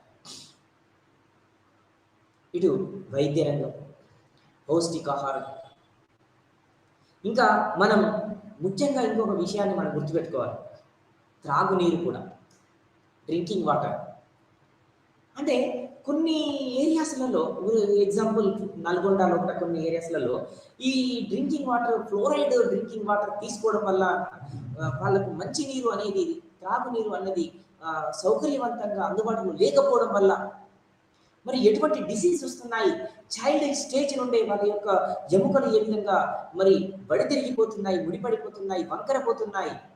ఇటువంటి సమాజాన్ని మనం భావితరాలకు అందిస్తున్నాం అనేటువంటి ఒక అంశాన్ని కూడా మనం ఆరోగ్య రంగంలో మనం గుర్తుంచుకోవాల్సినటువంటి అవసరం. అంటే ఏ దేశ చరిత్ర చూసినా ఈరోజు కోవిడ్-19 సమయంలో ఎంత మేరకు అక్కడ వైద్య సదుపాయాలు అందుబాటులో ఉన్నవి, సమకూర్చుకున్నవి, అంటే గడిచిన కాలం వాళ్ళని ఎటువంటి అనుభవాన్ని నేర్పించింది అన్నది కోవిడ్-19 దాదాపుగా ఒక పెద్ద పరీక్ష పెట్టింది. ముఖ్యంగా డాక్టర్స్, నర్సులు, ఆయాలు, సదుపాయాలు, పరికరాలు, పనిముట్లు, ఆక్సిజన్, మెడికల్ ఎక్విప్మెంట్లు, మెడికల్ కిట్స్, ఇవన్నీ కూడా ఇంత మేరకు అందుబాటులో ఉన్నవి అనేటువంటి అంశాన్ని చాలా క్లియర్గా, స్పష్టంగా మన ముందు ఉంచింది కోవిడ్-19. అంతేకాకుండా మరి పబ్లిక్ హెల్త్ అనేది ఎంత ప్రియారిటీతో కూడుకున్నది అనే అంశం అన్నది మనం ఇటు వ్యవసాయ రంగం, పారిశ్రామిక రంగం, సేవల రంగం పనిచేసేటువంటి శ్రామికులు, మరి వాళ్ళు వారి యొక్క పని గంటలు అంతా కూడా వాళ్ళు తీసుకునేటువంటి యొక్క పౌష్టికమైనటువంటి ఆహారం పైన, వాళ్ళు తీసుకుని వాళ్ళకి అందుబాటులో ఉన్నటువంటి వైద్య సదుపాయాల పైననే ప్రభావితం చేయబడుతుంది. కాబట్టి ప్రతి దేశం కూడా మరి లాభాన్ని చూడకుండా, అంటే ఇక్కడ పబ్లిక్ హెల్త్ పైన ఎక్స్పెన్సెస్ పెరుగుతున్నప్పుడు మరి లాభాలు లేనటువంటి అంశంగా ప్రభుత్వాలు భావించకూడదు. మరి ఒక ఉన్నతమైనటువంటి లక్ష్యాన్ని సాధించాలి అంటే, దేశ ఔన్నత్యాన్ని, దేశ భవిష్యత్తును, మరి పటిష్టవంతమైనటువంటి ఒక సమాజాన్ని నిర్మించాలి అంటే దాదాపుగా సమాజాని కోసం, సమాజ అభివృద్ధి కోసం, దేశ ఔన్నత్యం కోసం, దేశ అభివృద్ధి కోసం సాంఘిక, ఆర్థిక, రాజకీయ, నైతిక జీవనం మెరుగుపరచడం కోసం మరి విద్య, వైద్యం, పౌష్టికాహారం అన్నవి ఇవి ఒక మెయిన్ పిల్లర్స్ లాగా పనిచేస్తూ ఉంటాయి. అంటే దాదాపుగా చాలా రాష్ట్రాలలో కానీ, లేకుంటే ఆఫ్రికన్ కంట్రీస్లలో కూడా కానీ పౌష్టికాహార లోపం అనేది ఒక పెద్ద సమస్యగా ఉంది. దాని ద్వారా శిశు మరణాల రేటు అధికంగా ఉండడం, దాదాపుగా ఒక 1000 జనాభాకి దాదాపుగా 42 మంది పిల్లలు మరి ఈరోజు శిశు మరణాల రేటు ఉన్నది. మనకు ఇంకా ఇన్ఫాంట్ మోర్టాలిటీ రేటు, శిశు మరణాల రేటుతో పాటుగా మరి లైఫ్ ఎక్స్పెక్టెన్సీ, అంటే ఎందుకు లైఫ్ ఎక్స్పెక్టెన్సీని ఇక్కడ మనం పరిగణలోకి తీసుకోవాలి అంటే, ఆయుర్దాయం, మనిషి యొక్క జీవితకాలం ఎంత ఉంది. అభివృద్ధి చెందినటువంటి దేశాలు America, Russia, Japan, Germany, Australia, Canada, Britain, England, ఈ దేశాలలో కూడా ఆయుర్దాయం ఎంత ఉంది. మరి మనలాంటి అభివృద్ధి చెందుతున్నటువంటి దేశాల్లో కూడా ఆయుర్దాయం ఎంత ఉంది అంటే చాలా తేడా ఉంది. అభివృద్ధి చెందినటువంటి దేశాలలో దాదాపుగా 89 నుండి 90 సంవత్సరాలు ఆయుర్దాయం ఉంటే, లైఫ్ ఎక్స్‌పెక్టెన్సీ ఉంటే, మరి మనలాంటి దేశాలలో దాదాపుగా 68, 69, 70 సంవత్సరాలు ఇక్కడ ఆయుర్దాయంగా లైఫ్ ఎక్స్‌పెక్టెన్సీగా ఉంది అని మనం గుర్తుపెట్టుకోవాలి. అంటే ఎంత డిఫరెన్స్ కనిపిస్తుంది మనకు. సుమారుగా 20 ఇయర్స్ డిఫరెన్స్‌గా ఉంది అంటే, ఇంకా మనం ఎంత మేరకు అభివృద్ధిని సాధించాలి వైద్య రంగం లోపట అనేటువంటి అంశం మనకు కళ్ళకు కట్టినట్టుగా కనిపిస్తుంది. కాబట్టి మానవ అభివృద్ధి సూచికలో కూడా మనం ఎంతో వెనుకబడి ఉన్నాం. దానికి కారణం లైఫ్ ఎక్స్‌పెక్టెన్సీలో వెనుకబడి ఉండటం, శిశు మరణాల రేటులో మనం వెనుకబడి ఉండటం, అక్షరాస్యతలో మనం వెనుకబడి ఉండటం, వైద్య రంగంలో మనం వెనుకబడి ఉండటమే అందుకు కారణం. దాదాపుగా 191 దేశాల యొక్క మానవ అభివృద్ధి సూచికలో భాగంగా మన దేశం దాదాపుగా 131, 130, 132, 133 ఇది మన పరిస్థితి. ఇది మన ర్యాంక్, ఇది మన ర్యాంకింగ్. మరి ఇట్లా అయితే దాదాపుగా 70 సంవత్సరాల నుండి మనం మరి ఏం సాధించుకున్నాం, ఇంకా ఎంత సాధించాలి అనేటువంటి ఒక అంశం మనం చాలా క్లియర్గా ఇక్కడ మనకి అవగతమవుతుంది. దాదాపుగా మరి ఒక పటిష్టవంతమైనటువంటి ఆరోగ్య వ్యవస్థని నిర్మించడం కోసం ప్రభుత్వాలు ఎటువంటి కట్టుదిట్టమైనటువంటి చర్యలు తీసుకోవాలి అనేటువంటిది ప్రభుత్వాలకు తెలియదేమి కాదు. కానీ మరి తక్కువ ఎక్కడికి పోయినా ఒక ప్రాథమిక ఆరోగ్య కేంద్రానికి పోతే మనం పోయిన సందర్భంలో అక్కడ క్వాలిఫైడ్ డాక్టర్ ఉండకపోవడం కానీ, క్వాలిఫైడ్ డాక్టర్ ఉంటే నర్స్ ఉండకపోవడం కానీ, నర్స్ ఉంటే ఆయా ఉండకపోవడం కానీ, వీళ్ళందరూ ఉంటే అక్కడ మెడిసిన్ ఉండకపోవడం కానీ, సరైనటువంటి నాణ్యమైన క్వాలిఫైడ్ టెక్నీషియన్స్ లేకపోవడం, అంటే మనకు కావాల్సినటువంటి ఏమైనా పరీక్షలు నిర్ధారణ జరిపేందుకు కావలసినటువంటి అంశాలు లేకపోవడం సరే, ఇవన్నీ కూడా ఎంతో కీలకంగా మరి దేశ భవిష్యత్తుని ప్రభావితం చేస్తారు. అంతేకాకుండా మనం అనుకున్నాం ఆరోగ్యమే మహాభాగ్యం అన్నాం. మరి ఆరోగ్యమే మహాభాగ్యం కావాలి అంటే హెల్త్ ఈజ్ వెల్త్ కావాలి అంటే వైద్య సదుపాయాలు అందుబాటులోకి తీసుకురావాలి. క్వాలిటీ డ్రింకింగ్ వాటర్, ఈరోజు మరి డ్రింకింగ్ వాటర్ అనేది ఎంత పెద్ద సమస్యగా ఉందో మనం చూస్తున్నాం. ఎందుకోసం అంటే దాదాపుగా మనం క్వాలిటీ అసలు 20 రూపీస్ పెట్టి ఒక వాటర్ బాటిల్ తీసుకున్నా కూడా మనకు అది క్వాలిటీ వాటర్ అయినా కాదా అనేది ఒక సమస్య ఇక్కడ. అంటే ఇటువంటి నిర్ధారణ అన్నది ప్రభుత్వాలు చాలా తక్కువ రేషియోలో చిన్న చూపుతో చూస్తున్నాయా, లేదా చాలా తక్కువ ఖర్చు పెడుతున్నాయా, లేదా వీటిపైన పూర్తిగా కాన్సన్ట్రేషన్ చేయలేకపోతున్నాయా అనేటువంటి అంశాలు మన ముందు పెద్ద సమస్యగా, పెద్ద సవాళ్ళుగా ముందు ఆలోచింపచేస్తాయి. అంటే ఎందుకు ఇటువంటి అంశాలను మనం డిస్కస్ చేయాలి అంటే, మరి అవును, ఇటువంటి అంశాలన్నీ ఒక సమాజాన్ని ఒక రుగ్మత వైపు నడిపిస్తూ ఉంటాయి. కాబట్టి ఆ రుగ్మత అన్నది ఇక దేశ భవిష్యత్తును శాసించేటి విధంగా ఉంటుంది. అంటే క్వాలిటీ హ్యూమన్ రీసోర్సెస్ అన్నది క్వాలిటీ హెల్త్ పైన, క్వాలిటీ ఫుడ్ పైన డిసైడ్ అయి ఉంటుంది. కాబట్టి ప్రపంచ దేశాలన్నీ కూడా ఇటు ఆరోగ్యం పైన, పౌష్టిక ఆహారం పైన దృష్టి సారించవలసినటువంటి అవసరం చాలా ఉంది. ఇక మన రాష్ట్రంలో కానీ, మన రాష్ట్రంలో కొన్ని జిల్లాలలో కానీ, ఉదాహరణకు మహబూబాబాద్ కావచ్చు, ములుగు జిల్లా కావచ్చు, మహబూబానగర్ కావచ్చు, ఇటువంటి కొన్ని జిల్లాలలో ప్రత్యేకంగా చూసినప్పుడు పౌష్టికాహార లోపం అన్నది మనకు చాలా క్లియర్గా కనబడుతుంది. అంటే ఎందుకు ఇక్కడ మనం అంత వాటిపైన మనం స్పెసిఫిక్గా చూడాల్సినటువంటి అవసరం వచ్చింది అంటే, వాళ్ళు దాదాపుగా చిన్న పిల్లలలో కానీ, వృద్ధులలో కానీ ఎందుకు పౌష్టికాహార లోపం అన్నది ఇక్కడ మనకు కనిపిస్తుంది అంటే, చూడండి, వాళ్ళ యొక్క శారీర ఆకృతి ఏ విధంగా ఉంటుంది అంటే, వాళ్ళకు ఉన్నటువంటి ఈ ఈ స్కిన్ అన్నది, చర్మం అన్నది మొత్తం కూడా ఎముకలకు అతుక్కొని పోవడం, ఎముకలను అంటిపెట్టుకొని ఉండడం. ఇంకా మనం ఇట్లా స్కిన్‌ను సపరేట్ చేస్తామంటే చేయలేనటువంటి పరిస్థితి, చూడలేనటువంటి పరిస్థితి. ఇది చిన్న పిల్లలలో కూడా శైశవ దశ నుండే ఇటువంటి పరిస్థితి మనకు ఏర్పడుతూ ఉంటుంది.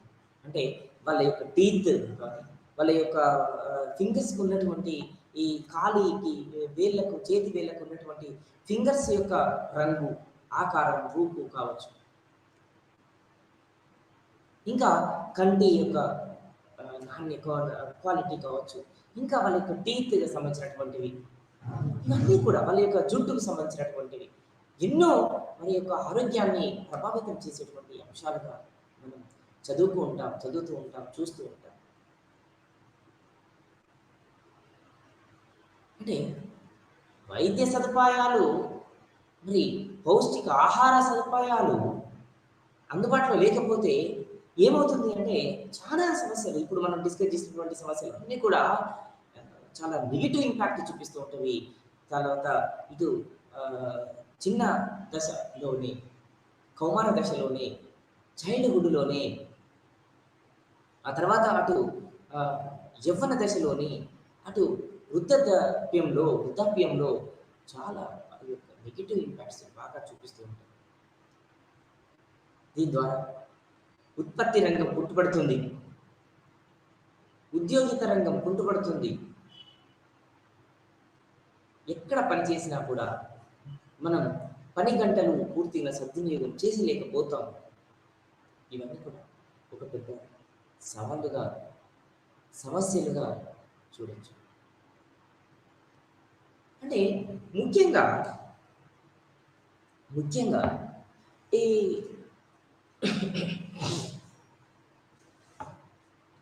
ప్రాథమిక ఆరోగ్య కేంద్రాల ద్వారా వైద్య సేవలు, వైద్య సదుపాయాలు, పరికరాలు,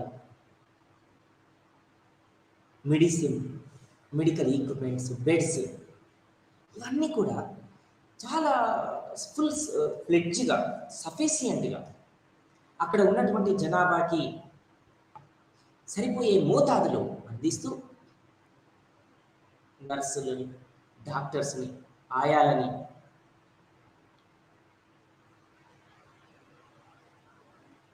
వాళ్ళకి ఆ ప్రాంతాల ప్రజల యొక్క సమయ భావనని దృష్టిలో పెట్టుకొని అందుబాటులో ఉండే విధంగా 24 గంటలు కూడా అందుబాటులో ఉండే విధంగా. అంతేకాదు, మనం ఇక్కడ ఒక విషయాన్ని మనం మళ్ళీ ప్రస్తావనలోకి తీసుకొచ్చుకోవచ్చు. ఏంటి అది అంటే, ముఖ్యంగా మన తెలుగు రాష్ట్రం ఉమ్మడి రాష్ట్రంగా ఉన్నప్పుడు వైఎస్ రాజశేఖర్ రెడ్డి మరి ఆరోగ్యశ్రీ పథకం అనేటువంటి ఒక అంశాన్ని కూడా వెలుగులోకి తీసుకొచ్చాడు, ప్రారంభించడం జరిగింది. అంటే అసలు ఏంది ఆరోగ్యశ్రీ ద్వారా? 108 వాహనాలు కావచ్చు, 104 వాహనాలు కావచ్చు, ఇవి ఏ విధంగా సహాయం చేస్తున్నాయి ఆపదలో ఉన్నటువంటి వారికి, పేషెంట్లకి? మరి ఆరోగ్యశ్రీ పథకం ద్వారా ఏ విధంగా మరి బెనిఫిట్ అవుతున్నారు? ఇందులో కూడా కొంత దుర్వినియోగం ఉండొచ్చు, కానీ ఒక కామన్ పీపుల్కి ఇది ఒక మేజర్, ఒక సపోర్ట్గా ఉంటుంది, ఒక పెద్ద సపోర్ట్గా ఉంటుంది. అతనికి ఏదైనా ఒక గ్రామీణ ప్రాంతాల్లో పట్ల చిన్న సన్నకారు రైతులు కావచ్చు, కూలి పని చేసే వాళ్ళు కావచ్చు, అనార్గనైజ్డ్ సెక్టార్లో పట్ల పనిచేసేటువంటి లేబర్స్ కావచ్చు, బిలో పవర్టీ ల్యాండ్ పీపుల్ కావచ్చు, వివిధ రంగాలలో, షాపులలో, వివిధ ఇండస్ట్రీలలో పనిచేసేటువంటి మరి సపోర్టు లేబర్స్ కావచ్చు, మరి వీళ్ళందరికీ కావాల్సినటువంటి ఫుడ్, న్యూట్రిషన్ కావచ్చు, డ్రింకింగ్ వాటర్ కావచ్చు, వైద్య సదుపాయాలు కావచ్చు, ఫుల్ ఫ్లెడ్జ్గా అందించి మరి వాళ్ళ యొక్క అభివృద్ధికి, వాళ్ళ యొక్క ఔన్నత్యానికి, వాళ్ళ యొక్క ఎదుగుదలకి ఉపయోగపడే విధంగా అక్కడ ప్రభుత్వం చేతులు అందించడం. అందుకే ఇక్కడ దాదాపు వైఎస్ రాజశేఖర రెడ్డి గారు 108 ద్వారా కావచ్చు, 104 నంబర్స్ తోటి మరి వైద్య సేవల కోసం మరి అంబులెన్స్ సిస్టమ్ని ఈ విధంగా అయితే ఇంట్రొడ్యూస్ చేశారు, పరిచయం చేశారు. ఈరోజు ఎంత సక్సెస్ఫుల్గా రన్ అవుతుంది. ఇంకా 108లతో పాటుగా ఆరోగ్యశ్రీ పథకం ద్వారా దాదాపుగా ఒక 100 నుండి ఒక 100 నుండి 150 వరకు, అంటే 100 to 150 డిసీజెస్కి మరి అందులో ఆరోగ్యశ్రీ పథకం కిందకి తీసుకొచ్చి దాదాపుగా ఇప్పుడు పథకాలు లేవు, ఇప్పుడు అన్ని డిసీజెస్ ఆరోగ్యశ్రీలో లేవు అని ఒక అభిప్రాయం కూడా ఉంది. అది వాస్తవానికి కొంత తగ్గించారు అనేది కూడా మనం చూసాం. సో ఏది ఏమైనా కూడా ఆరోగ్యశ్రీ పథకం అన్నది కూడా చాలా చక్కని పథకంగా ఇక్కడ మనం అభివర్ణించుకోవచ్చు. ఎందుకంటే దాదాపుగా పేదవారు, మనం ఇంకా పేదరికం గురించి మనం మాట్లాడుకున్నప్పుడు మన రాష్ట్రంలో కూడా కొన్ని గ్రామీణ ప్రాంతాలకు పోతే ఎంత కఠిన పేదరికంలో ఉన్నవారు కూడా ఎంత పర్సెంటేజ్ ఉన్నారు అనేది మనకు చూస్తే తెలిసిపోతుంది. అంటే అటువంటి అంశాల ద్వారా ఆరోగ్యశ్రీ పథకం కూడా ఎంత విజయవంతంగా ఈరోజు మరి ప్రభావితం చేస్తుంది అన్నది మనం అర్థం చేసుకోవచ్చు. దాదాపుగా ఆరోగ్యశ్రీ అందుబాటులోకి వచ్చిన తర్వాత గ్రామీణ ప్రాంతాల్లో ఎక్కడ ఎటువంటి యాక్సిడెంట్ జరిగినా, ఇతరత్ర అనారోగ్యానికి గురి చేసిన, సడన్ డిసీజ్గా ఒక పేషెంట్గా మారిపోయిన మరి ఆరోగ్యశ్రీ అన్నది ఆ కుటుంబానికి ఒక అపద్బాంధవుగా పనిచేస్తుంది.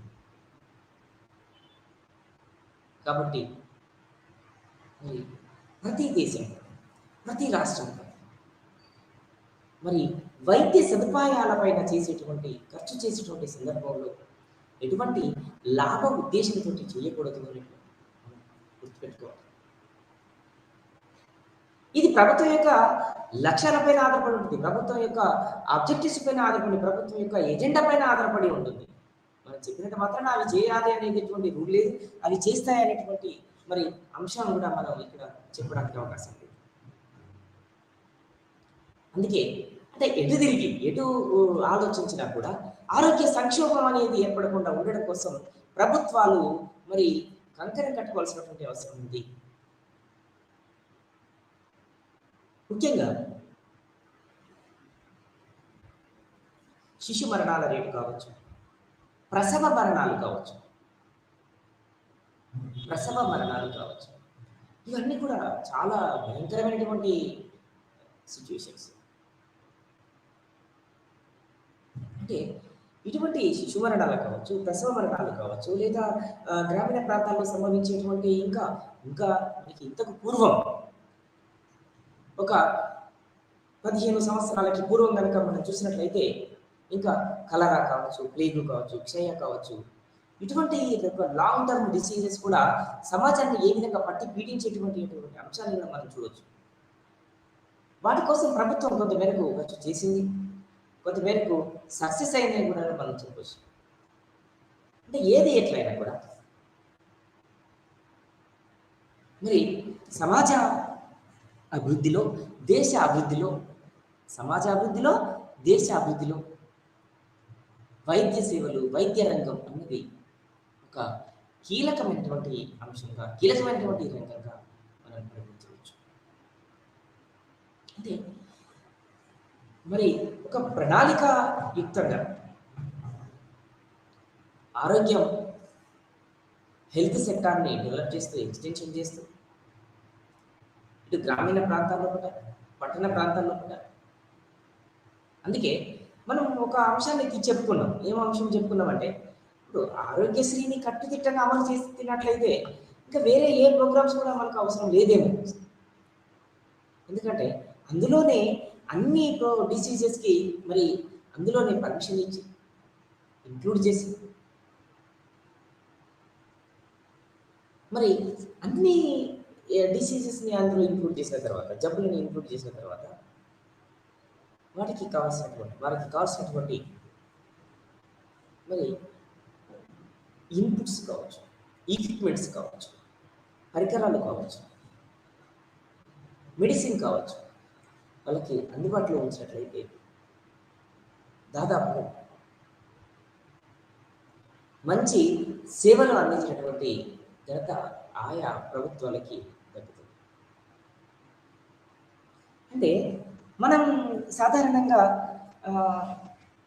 ఆరోగ్యమే మహాభాగ్యం అని చెప్పుకుంటున్నాం, కానీ ఇప్పటికీ కూడా పౌష్టికాహార లోపం వల్ల దాదాపుగా చేనేత కార్మికులు, ముఖ్యంగా సిరిసిల్ల,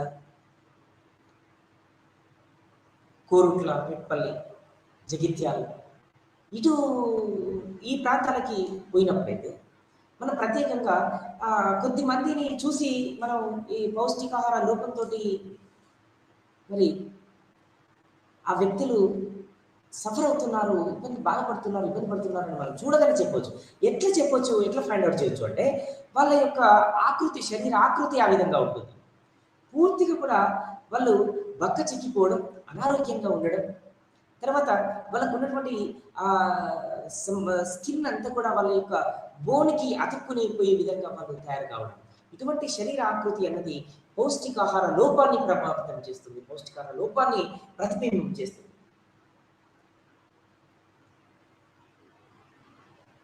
అంటే మరి దాని ద్వారా అటువంటి అంశాన్ని రూపుమాపడం కోసం ప్రభుత్వాలు ఏ విధంగా పనిచేయాలి, అంతేకాదు బాలింతలకి, ఎవరైతే మరి గర్భంతో ఉన్నటువంటి స్త్రీలు ఉంటారో వాళ్ళకు కావలసినటువంటి ఆహారాన్ని, పౌష్టికాహారాన్ని అందించడంలో కూడా ఇంకా వ్యవస్థని ఇంకా పటిష్టం చేయాలి. ఉంది, ఇప్పుడు చాలా చక్కటి ప్రణాళిక ఉంది అని మనం చెప్పవచ్చు, కానీ అన్ని ప్రాంతాలకి ఇది అందుబాటులో లేదు. ఇందులో కూడా కొద్దిమంది ఇక్కడ అధికారులు కావచ్చు లేదా ఉద్యోగస్తులు కావచ్చు ఎంతో దుర్వినియోగానికి పాల్పడుతున్నారు. అధికార దుర్వినియోగానికి కావచ్చు, లేదా ఇంకా ఇతరత్ర మందులు కావచ్చు, మెడిసిన్ కావచ్చు, మెడికల్ కావచ్చు, హాస్పిటల్స్ కావచ్చు. ఇది మరి మళ్ళీ తిరిగి ఒక ప్రశ్నగానే మారిపోయేటువంటి ప్రమాదం ఉంటుంది. కాబట్టి ప్రభుత్వాలు ఇప్పుడు కూడా ముందు చూపుతో, లాంగ్ టర్మ్ ఆబ్జెక్టివ్ తోటి ఖర్చు చేయాల్సినటువంటి సందర్భం. ముఖ్యంగా మనం ఇందాక డిస్కస్ చేసుకున్నటువంటి ఆరోగ్యశ్రీ ప్రోగ్రాం లాంటి పథకాలు కనుక సక్సెస్ఫుల్గా రన్ అయితే మరి దాదాపుగా గ్రామీణ ప్రాంత ప్రజలకి, తర్వాత మరి చాలా వరకు ఎవరైతే బిలో పవర్టీ లైన్ పీపుల్ ఉంటారో, పేదరికంలో ఉంటారో, అన్ఆర్గనైజ్డ్ సెక్టార్లో పనిచేసే కార్మికులు ఉంటారో, వారి కోసం, వారికి కావాల్సినటువంటి సదుపాయాలు అందించడం కోసం చాలా ప్రభుత్వాలు పటిష్టవంతంగా అందించవలసినటువంటి అవసరం ఉంది. అంతేకాకుండా ఇంకా ప్రాథమిక ఆరోగ్య కేంద్రాల ద్వారా ప్రజలకు కావలసినటువంటి, అక్కడ ఉండబడినటువంటి మొత్తం జనాభా ఎంత, అందులో దీర్ఘకాలిక వ్యాధులతోటి ఎవరు సఫర్ అవుతున్నారు, వాళ్ళ ఏజ్ ఎంత, వాళ్ళ యొక్క వృద్ధి ఏంటిది, వాళ్ళకు ఎందుకు ఈ డిసీజులు వాళ్ళకు అటాక్ కావడం జరిగింది, మరి వాటికి కావాల్సినటువంటి వాళ్ళ మెడికేషన్ జరుగుతుందా అనేటువంటి ప్రతి అంశాన్ని కూడా మనం పరిగణలోకి తీసుకోవాల్సిన అవసరం. అంటే స్థూలంగా చెప్పాలి అంటే ఆరోగ్యం కోసం, పౌష్టికాహారం కోసం ప్రభుత్వాలు ముందుకు రావాలి, అందించడం కోసం, సదుపాయాలను అందించడం కోసం. మనం లాస్ట్ క్లాస్లో కూడా చాలా అంటే ఆ విద్యా రంగాన్ని బలోపేతం చేయడం కోసం విద్యా సదుపాయాలని, సౌకర్యాల్ని మరి అందుబాటులోకి తీసుకురావడం కోసం ప్రభుత్వాలు ఎటువంటి ప్రోగ్రామ్స్‌ని పరిచయం చేశాయి? అంటే మరి మనలాంటి దేశాలలో కూడా, మరి మనలాంటి రాష్ట్రాలలో కూడా అనేక రకమైనటువంటి పథకాలు, ప్రోగ్రామ్స్ ఉన్నవి. రీసెంట్‌గా మన తెలంగాణ ప్రభుత్వం కూడా తీసుకొచ్చినటువంటి అంశం ఏంటి అంటే, ఆరోగ్య మహిళా ప్రోగ్రాం కావచ్చు, కంటి వెలుగు కావచ్చు. అంటే వీటి యొక్క ప్రతి ప్రభుత్వం ఏ పథకం తీసుకొచ్చినా కూడా ఏందంటే ఇక్కడ ఆరోగ్యం అనేది అందరికీ అందించడం. ఆరోగ్యం అనేది అందరికీ అందించడం. అందరికీ ఆరోగ్యం, హెల్త్ ఫర్ ఆల్. అందరికీ ఆరోగ్యం అనేటువంటిది, హెల్త్ ఫర్ ఆల్ అనేటువంటి అంశాన్ని పరిగణలోకి తీసుకోవడం. అంటే అట్లా ఎప్పుడైతే ప్రభుత్వాలు హెల్త్ ఫర్ ఆల్ అనేటువంటి ఆబ్జెక్టివ్ కోసం పనిచేస్తాయో,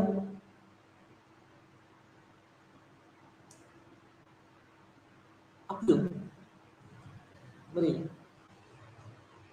దాదాపుగా పటిష్టబద్ధమైనటువంటి, నిర్మాణాత్మకమైనటువంటి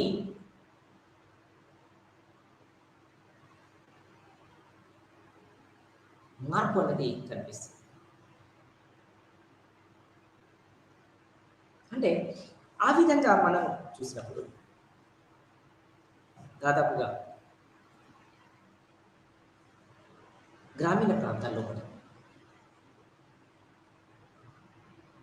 ముఖ్యంగా ఒక ప్రాంతం నుండి సుమారుగా ఒక గ్రామీణ ప్రాంతం నుండి ఏదైనా అనుకోని ఒక సంఘటన వల్ల ఒక యాక్సిడెంట్ జరిగింది అనుకోండి. అటువంటి సందర్భంలో అతనికి కావాల్సినటువంటి ప్రాథమిక చికిత్స అక్కడ అందే విధంగా ఉండాలి. కానీ మరి ఎన్ని గ్రామాలలో ఈ పరిస్థితి అందుబాటులో ఉంది, మరి ఎంతమంది అక్కడ క్వాలిఫైడ్ డాక్టర్స్ ఉంటున్నారు, సేవలు అందిస్తున్నారు అనేది ఒక పెద్ద సమస్యని మనం ఇక్కడ చూడవచ్చు. వాస్తవానికి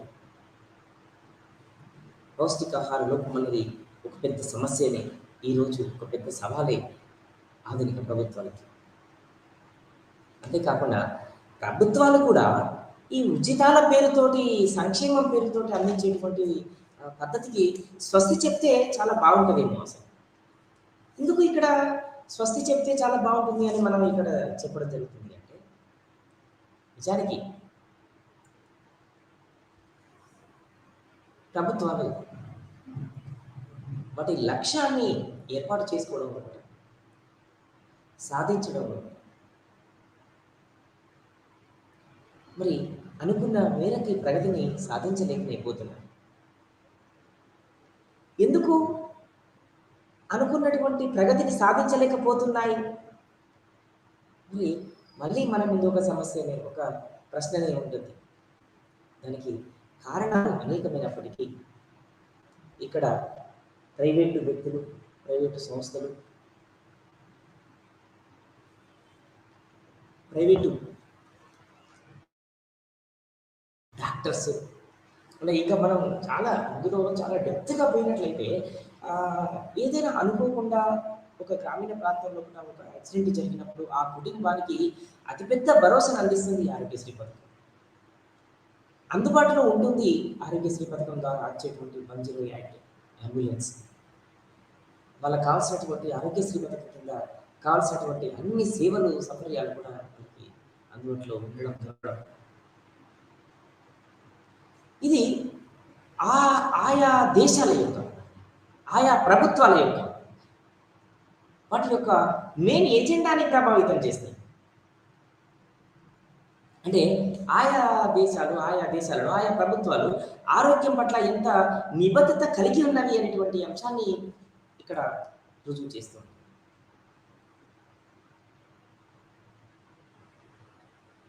అంటే దాదాపుగా 1940, 47, 48 సంవత్సరం నుండి 50, 51 సంవత్సరం నుండి ఇప్పటి వరకు కూడా అనేక మార్లు చాలా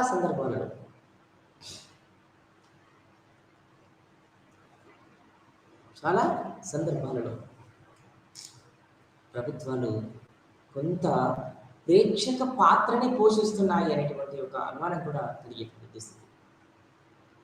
కానీ మరి ప్రభుత్వాలు ఇంకా వాటి యొక్క పరిధిని విస్తరించి ఆరోగ్యం పట్ల, పౌష్టికాహారం పట్ల, పౌష్టికాహారాన్ని అందించడంలో పట్ల, ముఖ్యంగా గర్భిణీ స్త్రీలు అంటే సుమారుగా ఈ ఇన్నోవేటివ్ టెక్నిక్స్, ఇన్వెన్షన్స్ ఆరోగ్య రంగంలో విప్లవాత్మకమైనటువంటి మార్పులు వచ్చినాయి.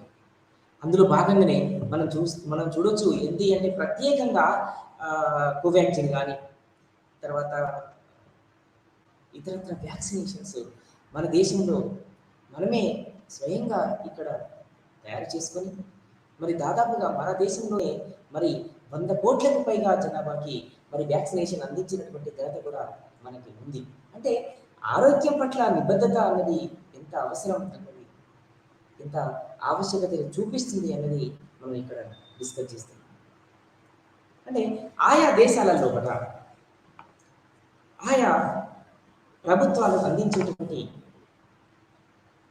వైద్య సదుపాయాలు, పనిముట్లు, పరికరాలు, technicians, medicines, medical equipments, medical kits ఇవి అందుబాటులోకి, తక్కువ ధరలకి అందుబాటులోకి ఉంచి మరి వైద్యం అన్నది, వైద్య సేవలు అన్నది మరి ఏమంటారు, వైద్య హరి అని అనకుండా మరి ప్రజల యొక్క సంక్షేమం కోసం, ప్రజల యొక్క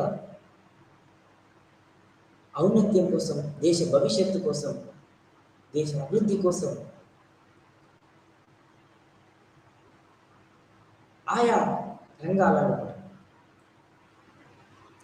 ఒక రకమైనటువంటి సమన్వయాన్ని తీసుకొచ్చి మనకి ఇక్కడ సక్సెస్ఫుల్గా మనకి కోవాక్సిన్ కానీ లేక ఇతరత్ర వ్యాక్సినేషన్ని మనకు అందించినటువంటి ఘనత ప్రభుత్వాలది.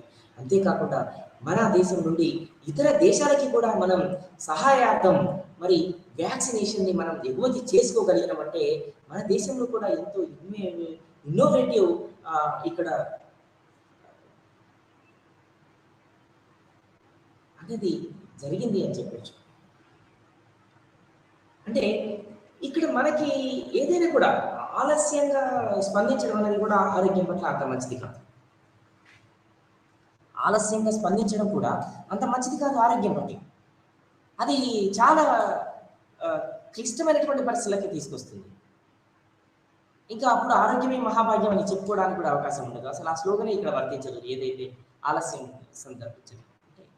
కాబట్టి ప్రతి సందర్భాన్ని దీర్ఘకాలికమైనటువంటి వ్యాధులు, మరి అంటు వ్యాధులు, అంటు రోగాలు, ఇతరత్ర జబ్బులు అంటే ఆయా ప్రాంతాలను బట్టి కొన్ని ప్రాంతాల్లో కూడా కొన్ని వెల్ ఎస్టాబ్లిష్డ్ ఇన్ఫ్రాస్ట్రక్చర్ ఉంటుంది, వెల్ ఎస్టాబ్లిష్డ్ ఈక్విప్మెంట్స్ ఉంటుంది.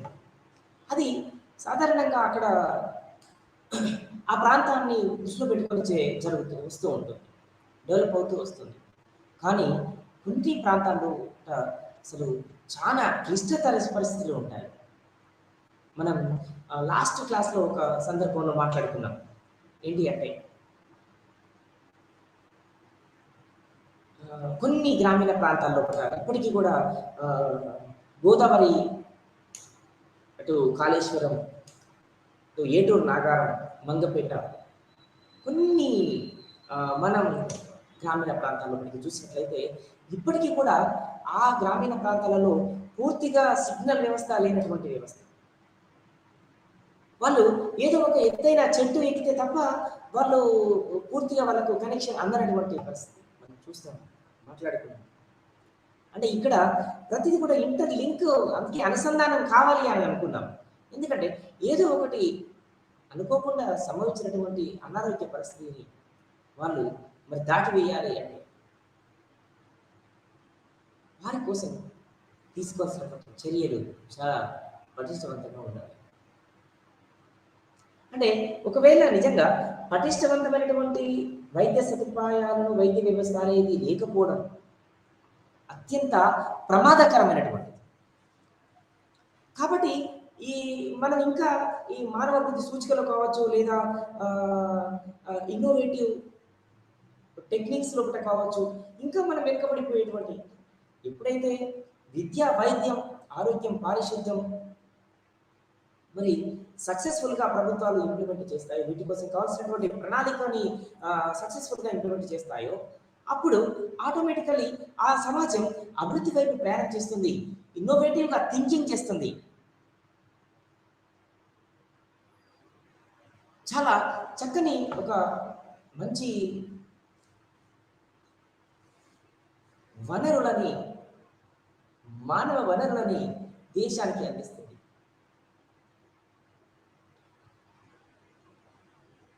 కాబట్టి జాతీయ ఆదాయంలో పెరుగుదలని లెక్కల గురించే కాకుండా, జీడిపి గ్రోత్ రేట్స్ గురించే కాకుండా, మానవ వనరుల ఫిజికల్ గ్రోత్ రేట్, మానవ ఎదుగుదల, మానవ మూలధనం ఏ విధంగా ఉంది, ఎంత ఉండాలి, ఎంత ఉంది, మరి వాటి కోసం ఇంకా ఎంత ఖర్చు పెట్టాలి. ఇప్పటికీ కూడా కొన్ని గ్రామాల ప్రాంతాల్లోకి వెళ్తే ఇక్కడ ప్రాథమిక ఆరోగ్య సెంటర్ ఉంటుందా ఉండదనే పెద్ద సమస్య, ఉంటే అక్కడ మందులు ఉంటాయా ఉండవనే పెద్ద సమస్య, ఇటువంటివి అక్కడ డాక్టర్స్ ఉంటారా ఉండరనే పెద్ద సమస్య. ఎప్పుడో ఎవరో చెకింగ్కు పోతే, ఇన్స్పెక్షన్ పోతే తప్ప అక్కడ నర్సు కానీ, ఆయమ్మలు కానీ మనకు కానరానటువంటి దుస్థితి మనం కొన్ని గ్రామీణ ప్రాంతాల్లో ఇప్పటికీ మనం తరచుగా చూస్తూనే ఉన్నాం. కాబట్టి ప్రతి గ్రామీణ ప్రాంతంలో, ముఖ్యంగా ప్రతి గ్రామీణ ప్రాంతంలో గ్రామీణ ఆర్థిక వ్యవస్థ అనేది ఎలా పటిష్టవంతమైనటువంటి గ్రామీణ ఆర్థిక వ్యవస్థ ఏర్పడుతుందండి అంటే విద్యా రంగం, వైద్య రంగం, పౌష్టికాహారం, పారిశుద్ధ్యం ఇవి చాలా పకడ్బందీగా ఇంప్లిమెంట్ చేయబడినప్పుడు మాత్రమే సాధ్యమవుతుంది. కాబట్టి మరి ప్రభుత్వాలు వాటి కోసం, వాటి యొక్క లక్ష్యాలను సాధించడం కోసం మరి ఎంతో నైతికంగా, నిబద్ధతతోటి కట్టుదిట్టమైనటువంటి చర్యలు తీసుకోవాల్సినటువంటి ఆవశ్యకత ఎంతో.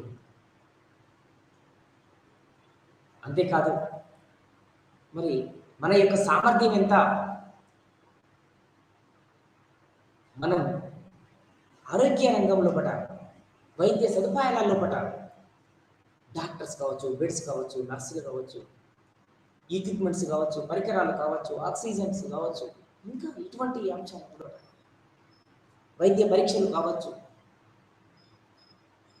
ఎంత మనం జాగ్రత్తగా ఉన్నాము, అప్రమత్తంగా ఉన్నాము అనేటువంటి అంశాన్ని కూడా మనం 2019లో సంబంధించినటువంటి కోవిడ్ మొదటి దశ కావచ్చు, 2022లో సంబంధించినటువంటి మరి రెండవ దశ కావచ్చు, మనకి చాలా మనల్ని అప్రమత్తమయ్యేలా తయారు చేసింది. ఇంకా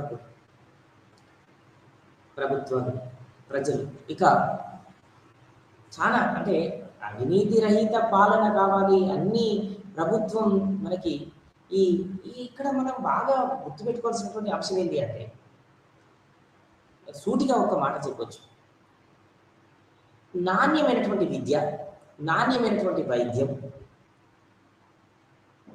ఇంక్లూడింగ్ పౌష్టికాహారం, అంటే కల్తీ లేనటువంటి. మొన్న ఏదో ఒక పేపర్లో చదువుకున్నాం మనం. ఏంటి అంటే పేపర్, న్యూస్ పేపర్లో ప్రింటింగ్ మీడియా ప్రచురించినటువంటి అంశం ఏంటి అంటే కల్తీ, ఆహార కల్తీలో మనమే మొదటి స్థానంలో ఉన్నామని. అసలు ఇది ఒక చాలా బాధాకరమైనటువంటి అంశం. ఈరోజు అసలు కల్తీ చేయబడినటువంటి వస్తువు లేదు,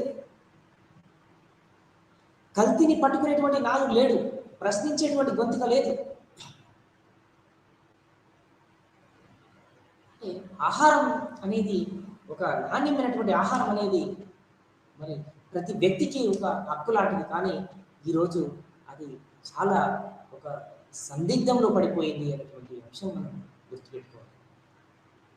అంటే ఎందుకు ఇటువంటి పరిస్థితులు మరి మనం దాపరిస్తున్నాయి అంటే అవినీతి లేనటువంటి మరి అవినీతి రహిత మరి పరిపాలన, పార్టీలు, ప్రజలు, ప్రజా సంక్షేమం, ప్రజా శ్రేయస్సు, దీర్ఘకాలిక కూడిన ఉన్నటువంటి అంశాలపైన, లక్ష్యాలపైన ప్రభుత్వాల యొక్క ముందు చూపు ఎంతో చాలా ప్రాధాన్యతని కలిగి ఉంది.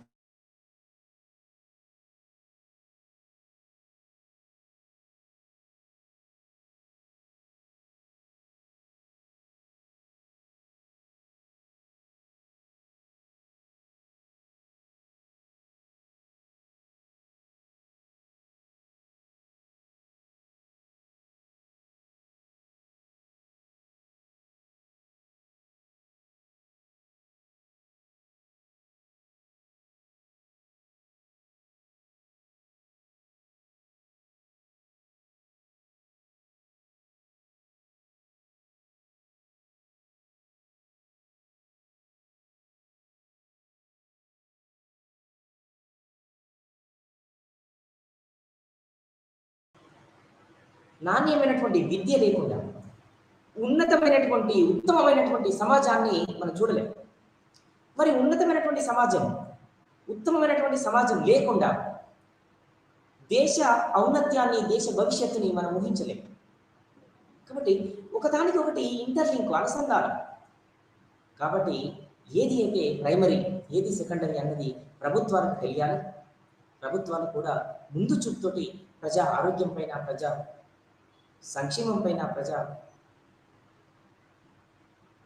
యొక్క అవసరాలపైన, బేసిక్ నెసెసిటీస్ పైన. వాస్తవానికి ఈ ఆహార కల్తీ అన్నది అత్యంత ప్రమాదకరమైనటువంటి అంశంగా ఈరోజు ఉంది. మరి దాన్ని ప్రభుత్వాలు నియంత్రించవలసినటువంటి అవసరం కూడా చాలా ఉంది. ఎందుకోసం ఇక్కడ అంటే ఎప్పుడైతే ఆహార కల్తీ అనేది అయితే మనకు కనిపిస్తుందో అక్కడ అనారోగ్య సమస్యలకు దారితీస్తూ ఉంటుంది. అనారోగ్య సమస్యలకు దారితీసినప్పుడు మళ్ళీ వైద్య సదుపాయాల యొక్క ఆవశ్యకత ముందుకు వస్తుంది. అంటే ఆహార కల్తీని కనుక అరికట్టినట్లయితే అసలు అనారోగ్య పరిస్థితి రానటువంటి సందర్భం. పౌష్టికాహారం కనుక అందించినట్లయితే అసలు తక్కువ హాస్పిటాలిటీ అనేది మనం చూడవలసినటువంటి సందర్భం. కానీ ఇది మరి మనం ఇప్పుడు ఏ స్థితిలో ఉన్నామన్నది మనల్ని మనం గుర్తు చేసుకోవచ్చు, ప్రశ్నించుకోవచ్చు, మనం ఊహించుకోవచ్చు. ఎందుకంటే పౌష్టికాహారం అనేది ఎంత లోపభూయిష్టంగా ఉంది, వైద్య సదుపాయాలు అన్నవి ఎంత లోపభూయిష్టంగా ఉన్నవి. మరి ఎందుకు ప్రభుత్వాల యొక్క ఆలోచనలో మార్పు రావడం లేదు?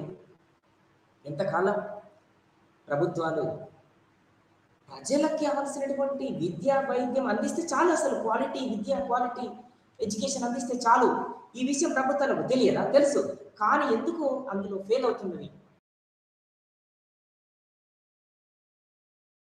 ప్రభుత్వాలు ఇంకేదో చేస్తున్నాయి అంటే ఏం అనుకున్నాం మనం? ఏమనుకోవాలి అంటే రోమ్ నగరం తగలబడుతుంటే చక్రవర్తి ఫిడేల్ వాయిస్తూ కూర్చున్నాడు. క్వాలిటీ విద్య, క్వాలిటీ వైద్యం అందించకుండా ప్రభుత్వాలు ఇంకేదో చేస్తున్నాయి అంటే ఏమన్నట్టు అంటే రోమ్ నగరం తగలబడుతుంటే చక్రవర్తి ఫిడేల్ వాయిస్తూ కూర్చున్నాడట. అంటే అటువంటి భయంకరమైనటువంటి, బాధకరమైనటువంటి విధానాలు ప్రభుత్వాలు అవలంబిస్తున్నాయి. ఇది అత్యంత ప్రమాదకరం. ఫ్యూచర్ జనరేషన్ కోసం, భావి తరాల కోసం, భవిష్యత్ అవసరాల కోసం, భవిష్యత్తు నిర్మాణం కోసం దేశ ఔన్నత్యాన్ని మరి ప్రశ్నార్థకం చేస్తున్నాయి ప్రభుత్వాలు. ఇందులో ఎటువంటి సందేహం లేదు. అంటే ఎందుకోసం ఇక్కడ ఇంత స్పష్టంగా చెప్తున్నామంటే పుండు ఒకడుంటే మందు ఒకడు పెట్టడం. పుండున్న చోట మందు రాయాలండి, పుండు ఉన్న చోట మందు రాయాలి. కానీ పుండున్న చోట మందు రాయకుండా ఎక్కడో ఒక రకంగా మనల్ని డైవర్ట్ చేసేటువంటి సందర్భం మనం చూస్తున్నాం. ఇంకా ఈ మధ్య కాలంలో ఈ మందు లిక్కర్ అన్నది కూడా ఎక్కువగా వ్యాపించి మరి యువత మామూలుగా ఇంటర్మీడియట్, డిగ్రీ, పీజీ, బీటెక్ చదువుకునేటువంటి యువత కూడా వీటికి బానిసలయ్యి వారి యొక్క ఊపిరితిత్తులు, కాలేయం ఇంకా ఇంకా లోపల ఇంటర్నల్ పార్ట్స్ అన్ని కూడా డ్యామేజ్ అయ్యి అనారోగ్యానికి పాలయ్యి గురయ్యి మరి రాష్ట్ర భవిష్యత్తుని, దేశ భవిష్యత్తుని ప్రశ్నార్థకం చేస్తున్నటువంటి సందర్భం.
নমস্কাৰ, গুড মৰ্নিং। আজি আমি BHIC 133 প্ৰথম খণ্ড ট্ৰেণ্ডছ ইন হিষ্ট্ৰী ৰাইটিং বা ইতিহাস লিখন প্ৰণালীৰ বিষয়ে আলোচনা কৰিম। তাতে এই ইউনিটটো আমি পাৰ্চিয়ান হিষ্ট্ৰগ্ৰাফী, আৰবিক হিষ্ট্ৰগ্ৰাফী এইবোৰৰ বিষয়ে আলোচনা কৰিম। তাৰে লগত আমি মোগলৰ সাম্ৰাজ্যত কি ধৰণে ইতিহাস লিখন প্ৰণালী আছিলে আৰু চুলতানীসকলৰ আমলত কি ধৰণৰ আছিলে তাৰে ভিতৰত পাৰ্থক্যখিনি আৰু বিভিন্ন ৰকমৰ ফৰেইন ট্ৰেভেলাৰ্ছ, বাহিৰৰ পৰা অহা যিখিনি মানুহ আছিলে তেওঁলোকে কি ধৰণে ইতিহাসৰ বিষয়ে এই সময়কালৰ বিষয়ে লিখি থৈ গৈছে তাৰে আলোচনা কৰিম। আমাৰ পিৰিয়ডটো হ'ল 1206 to 1707 আৰু এই সময়কালটো বিশেষকৈ মধ্যযুগৰ চুলতানী আৰু মোগলসকলৰ ৰাজত্বকাল।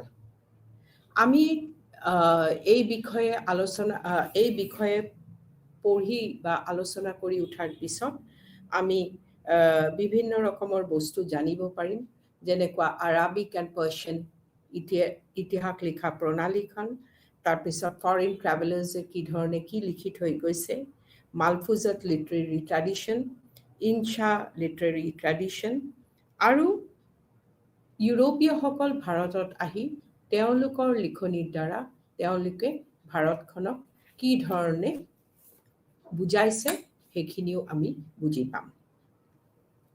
ইতিহাস হ'ল এটা জাতি বা এখন দেশৰ মূল দাপোন, স্বৰূপ বা আধাৰ। তাৰ ওপৰত ভিত্তি কৰিয়ে এখন দেশৰ সমাজ, সংস্কৃতি, অৰ্থনীতি, ৰাজনীতি তথা ধৰ্মীয় জীৱনৰ ৰেখাংকন কৰিব পৰা যায়। কোনো এক ৰাজবংশৰ সফলতা বিফলতাৰ এক সঠিক, মৌলিক তথা জীৱন্ত আলোকপাত কৰা হয় ইতিহাসৰ মাধ্যমেৰে।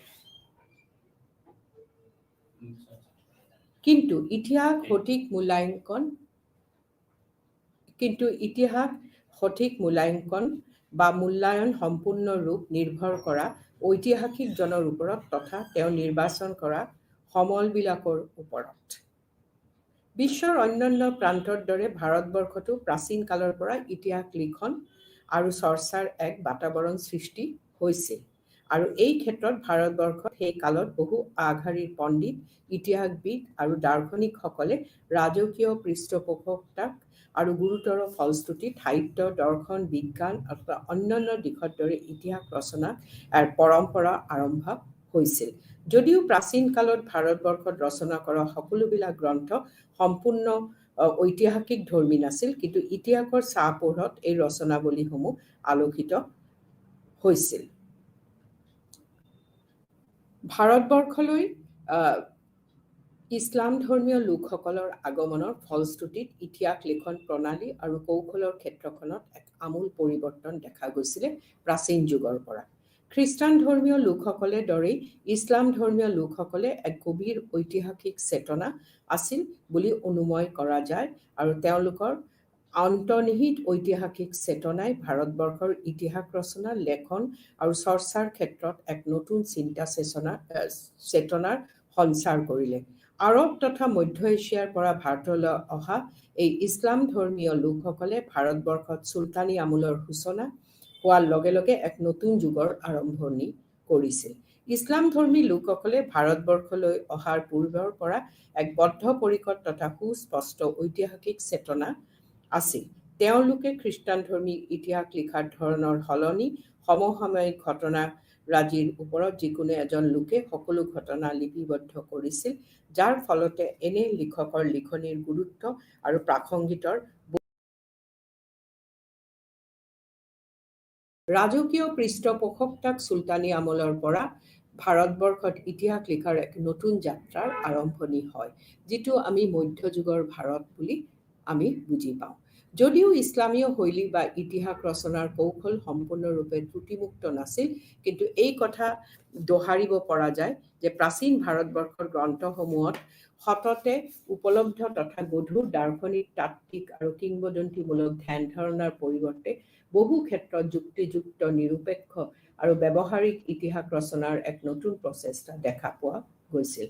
ত্ৰয়োদশ শতিকাৰ পৰা ৫০দশ শতিকালৈ ভাৰতবৰ্ষৰ ইতিহাস লিখন প্ৰণালী আৰু শৈলীৰ ওপৰত আন এক নতুন দৃষ্টিগোচৰ হৈছিল। সেয়া আছিল যে সেই সময়ত ভাৰতবৰ্ষৰ ইতিহাস ৰচনাৰ ক্ষেত্ৰত পাৰস্য দেশৰ ইতিহাস লিখন কৌশলক অনুকৰণ কৰাৰ এক নতুন পৰম্পৰা আৰম্ভ হৈছিল। ইয়ে ভাৰতবৰ্ষৰ ইতিহাস লেখন প্ৰণালীৰ ক্ষেত্ৰত এক যুগান্তকাৰী পৰিৱৰ্তন আনিছিল। যদিও ইছলাম ধৰ্মীয় লেখকসকলে ত্ৰয়োদশ শতিকাৰ পৰাই ইতিহাস ৰচনা তথা লেখাৰ ওপৰত তেওঁলোকৰ আগ্ৰহ দেখুৱাইছিল, কিন্তু তেওঁলোকে পৰাপক্ষত ধৰ্ম আৰু দৰ্শনকৈ ইতিহাস ৰচনাতকৈ অগ্ৰাধিকাৰ দিয়া পৰিলক্ষিত হৈছিল। কিন্তু পাৰস্য ইতিহাসৰ ৰচনাৰ কৌশল তথা প্ৰণালীয়ে গুৰুত্ব লাভ কৰাৰ ফলত সততে উপলব্ধ সফলসমূহৰ ওপৰত বিচাৰ বিশ্লেষণ এক নতুন দিশ উন্মোচিত বহুগুণে বৃদ্ধি পাইছিল। যদিও ইয়াত ধৰ্মীয় ৰহনৰ দিশতকৈ আমি ওলাই পৰিব নোৱাৰোঁ। চুলতানী আমলৰ দৰে মোগলসকলৰ আমলতো ভাৰতবৰ্ষৰ ইতিহাস ৰচনা তথা লিখনৰ দিশটো আৰু অধিক গুৰুত্ব লাভ কৰা দেখা গৈছিল। সমল তথা বিষয়বস্তুৰ ওপৰত তথা ইতিহাসৰ লেখাৰ কৌশলৰ ওপৰত কিছু নতুন নতুন দিশৰ সংযোজন ঘটিছিল। মোগলসকলৰ আমলত ইতিহাস ৰচনাৰ শৈলী, বিষয়বস্তু নিৰ্বাচন তথা লিখাৰ কৌশলে এক নতুন গতি লাভ কৰিবলৈ সক্ষম হৈছিল আৰু এই ক্ষেত্ৰত সমসাময়িক মোগল সম্ৰাটসকলে তাৰ গুৰি বঠা ধৰিছিল। এক নতুন শৈলীৰ ইতিহাসমূলৰ সাহিত্য যেন জীৱনী আদিয়ে ভুমুকি মাৰিছিল, যিয়ে চহকী তুৰ্কী সাহিত্যৰ এক অতি সুন্দৰ নিদৰ্শন দাঙি ধৰিছিল। সেই সময়ত চহকী পাৰ্চী ভাষাত ৰচনা কৰা অন্যতম কেইখন গ্ৰন্থ আছিল তুজুকি বাবৰি, হুমায়ুন নামা, আকবৰ নামা আৰু আইনী আকবৰী আৰু মুন্তখাব উল তাৰিখ। এই কেইখন লেখত ল'বলগীয়া গ্ৰন্থৰ পৰা সমসাময়িক মোগল আমলৰ অৰ্থ-সামাজিক, ৰাজনৈতিক, ধৰ্মীয় আৰু সাংস্কৃতিক দিশ সম্পৰ্কে অতি সুন্দৰকৈ জানিব পৰা যায়। আমি আজি মোগল আৰু চুলতানী যুগৰ দুয়ো যুগৰ বিষয়ে আমি আলোচনা কৰিম আৰু মোগল যুগত কি কি লিখনি আছিলে সেইখিনিও আলোচনা কৰিম। কিন্তু প্ৰথমতে আমি চুলতানী আমলৰ কিছুমান ইতিহাস লিখন প্ৰণালীৰ বিষয়ে কথা কওঁ। যেনেকুৱাকৈ জিয়াউদ্দিন বাৰাণীৰ লিখনিসকল আছিল চুলতানী আমলৰ খুব ইম্পৰ্টেণ্ট বস্তু। তাৰপিছত আৰু বেলেগ বেলেগ আছে, যেনেকৈ হাছান নিজামী, তাজ উল মাছিৰ এণ্ড ফখৰ ই মুদাব্বিছ, আদাব উল হাৰ্ব ৱা সুজাত। আৰু এইসকল লিখনি বিশেষকৈ দেখা গৈছে দে ৱেৰ অফিচিয়েল ডকুমেণ্টছ, তাৰমানে শাসন প্ৰণালীৰ বিষয়ে তেওঁলোকে বিশদভাৱে আলোচনা কৰিছিল। তাৰ বাহিৰে মিনাজুছ চিৰাজ জুজানিছ তাবক ই নাছিৰী, যিটো নাছিৰুদ্দিন মাহমুদৰ সময়কালৰ বিষয়ে লিখি থৈ গৈছে। আৰু জিয়াউদ্দিন বাৰাণী আৰু তাৰ আছে তাৰিক ও ফিৰোজ শ্বাহী, সেই আৰু এখন তাৰিক ই মুবাৰক শ্বাহী। এইসকল আছিল চুলতানী আমলৰ খুব ইম্পৰ্টেণ্ট, খুব গুৰুত্বপূৰ্ণ ইতিহাস লিখন প্ৰণালীৰ বিষয়ে এইসকল লিখনিৰ পৰা আমি জানিব পাৰোঁ। জিয়াউদ্দিন বাৰাণী তেওঁ বহুত বেলেগ বেলেগ ধৰণৰ লিখনি, ইতিহাসৰ লিখন প্ৰণালী প্ৰস্তুত কৰি থৈ গৈছে। তেওঁৰ লিখনিৰ মাজত সকলোতকৈ ইম্পৰ্টেণ্ট হ'ল তাৰিক ই ফিৰোজ শ্বাহী এণ্ড ফতৱা ই জাহানদাৰী এণ্ড শ্বাহিফা ই নাত ই মাহমদী। এইসকল লিখনিৰ দ্বাৰা তেওঁ আলাউদ্দিন খালজীৰ বিভিন্ন ৰকমৰ অৰ্থনৈতিক সংস্কাৰসমূহৰ কথা, তাৰপিছত কি ধৰণৰ পলিটিকেল ষ্ট্ৰাকচাৰ্ছ, তাৰপিছত তেওঁ বহুত সমালোচনা কৰিছিলে আলাউদ্দিন খালজীৰ সময়কালৰ। এইবোৰ লিখাৰ দ্বাৰা তেওঁ জিয়াউদ্দিন বাৰাণীয়ে চুলতানী আমলৰ বহুত ইম্পৰ্টেণ্ট কথা লিখি থৈ গৈছে। কিন্তু আমি যেনেকুৱাকৈ মোগল সাম্ৰাজ্যৰ আলোচনা কৰোঁতে আমি কেইটামান গুৰুত্বপূৰ্ণ গ্ৰন্থৰ কথা কৈছোঁ, সেই গ্ৰন্থবোৰ আমি অলপ বিশদভাৱে আলোচনা কৰিম। ভাৰতবৰ্ষত মোগল শাসনৰ মূল কৰ্ণধাৰ জাহিৰুদ্দিন মহম্মদ বাবৰে ৰচনা কৰা এখন অতি অন্যতম শ্ৰেষ্ঠ গ্ৰন্থ আছিল তুজুকি-ই-বাবৰি। বাবৰ এজন প্ৰখ্যাত ৰাষ্ট্ৰ নিৰ্মাতা, সুদক্ষ যোদ্ধা আৰু সুনিপুণ প্ৰশাসক হোৱাৰ লগতে তেওঁ আছিল এজন কবি, লেখক আৰু কলা সাহিত্যৰ পৃষ্ঠপোষক। ষোড়শ শতিকাৰ ভাৰতবৰ্ষৰ সমসাময়িক তথা প্ৰতিষ্ঠিত লেখক পণ্ডিতসকলৰ ভিতৰত বাবৰৰ স্থান আছিলে অন্যতম। আৰু তেখেতে ৰচনা কৰা নিজৰ আত্মজীৱনী তুজুক-ই-বাবৰি বা বাবৰনামা গ্ৰন্থখন মধ্যযুগৰ ইতিহাস ৰচনা আৰু অধ্যয়নৰ বাবে অতি প্ৰয়োজনীয়। গ্ৰন্থখন চহকী সাহিত্যিক শৈলী আৰু সমান্তৰাললৈকে তাৰ ঐতিহাসিক ভিত্তি অতি লেখতলগীয়া হিচাপে পৰিগণিত হৈছে। বাবৰে নিজৰ আত্মজীৱনী বাবৰনামাখন 1530 খ্ৰীষ্টাব্দৰ ওচৰে পাজৰে লিখিছিল বুলি জানিব পৰা গৈছে। বিশ্ব সাহিত্যৰ এখন অন্যতম আগশাৰীৰ সাহিত্য কীৰ্তি হিচাপে তুজুকি-বাবৰিক বহু পণ্ডিত দাৰ্শনিকে স্বীকৃতি দিছে। তুজুকি-বাবৰি গ্ৰন্থখন প্ৰথম পৰ্যায়ত বাবৰৰ জীৱন তথা ৰাজনৈতিক, সামাজিক আৰু সাংস্কৃতিক দিশৰ ওপৰত এক বিস্তৃত আলোকপাত কৰা হৈছে। তুজুকি-বাবৰি গ্ৰন্থখনৰ লিখন শৈলী বা ধৰণ আছিল অতি আকৰ্ষণীয়। গ্ৰন্থখনত বৰ্ণিত সকলো ঘটনাৰাজি অতি সৰল সহজকৈ তুলি ধৰাৰ লগতে বৰ্ণনাশৈলীৰ সাৱলীলতাৰ ফলত ই অতি জীৱন্ত হৈ পৰিছে। লগতে তাত নানান ছবিও অংকিত কৰা হৈছে। বাবৰে গ্ৰন্থখন প্ৰথম ভাগতে নিজেই স্পষ্টকৈ প্ৰকাশ কৰিবলৈ প্ৰয়াস কৰিছে যে তেখেতে কেৱল প্ৰকৃত সত্যকেহে গ্ৰন্থখনৰ স্থান দিছে। সেইবাবে কোনো ধৰণৰ পাতনি বা আৰম্ভণি নাৰাখি পোনছাটেই মূল বিষয়বস্তু উপস্থাপন কৰিবলৈ প্ৰয়াস কৰিছে। তুজুকি-বাবৰিখন প্ৰধানকৈ 3টা ভাগত বিভক্ত কৰা হৈছে। সেই 3টা ভাগ আছিল ক্ৰমে ফৰগানা, কাবুল আৰু হিন্দুস্তান। ফৰগানা হ'ল বাবৰৰ জন্মস্থান। ভগৱানৰ নামেৰে আৰম্ভ হোৱা গ্ৰন্থখনত সমসাময়িক ফৰগনাৰ ভৌগোলিক পৰিৱেশ আৰু বাতাৱৰণ তথা জলবায়ুৰ ওপৰত এক আলোকপাত কৰা হৈছে। প্ৰথম 2টা ভাগত বাবৰে মধ্য এছিয়াৰ চহৰ নগৰ তথা অঞ্চলসমূহৰ এক সুন্দৰ বৰ্ণনা দাঙি ধৰিছে। এই অঞ্চলবিলাকত বাবৰে নিজৰ শৈশৱ আৰু কিশোৰকাল নানা সংঘাত আৰু সংগ্ৰামৰ মাজেৰে পাৰ কৰিছিল আৰু সেই কাৰণত তাৰে বিষয়ে লিখাটো তেওঁৰ কাৰণে বৰ সহজ সৰল হৈ পৰিল। তুজুকি-বাবৰি বা বাবৰনামা গ্ৰন্থৰ আটাইতকৈ আকৰ্ষণীয় অংশটি হ'ল গ্ৰন্থখনৰ 3য় খণ্ডটি, য'ত হিন্দুস্তান অৰ্থাৎ ভাৰতবৰ্ষত 1525 খ্ৰীষ্টাব্দত বাবৰে এজন আক্ৰমণকাৰী হিচাপে প্ৰৱেশ কৰিছিলে। গ্ৰন্থখন 1/3 ভাৰতবৰ্ষৰ ওপৰত বাবৰে ধ্যান, ধাৰণা আৰু পৰ্যবেক্ষণে আৱৰি আছে। বাবৰে নিজৰ বৰ্ণনাত ভাৰতবৰ্ষৰ 4 সীমা, জনসংখ্যা, সম্পদৰাজি, ৰাজহ, বিভিন্ন শাসকৰ নাম, পৰম্পৰা আৰু ৰীতি-নীতি, শিল্পকলা আৰু প্ৰযুক্তিবিদ্যা, সমতল ভূমি, জলবায়ু, ফলসমূহৰ নাম, ফুল, গছ-গছনি, চৰাই-চিৰিকটি তথা জীৱ-জন্তুৰ নাম উল্লেখ কৰিছে। আৰু এই জীৱ-জন্তুৰ নামৰ পৰা আমি গম পাওঁ সেইখিনি সময়কালত কি ধৰণৰ জীৱ-জন্তু বাবৰে ভাৰতবৰ্ষত দেখা পাইছিলে।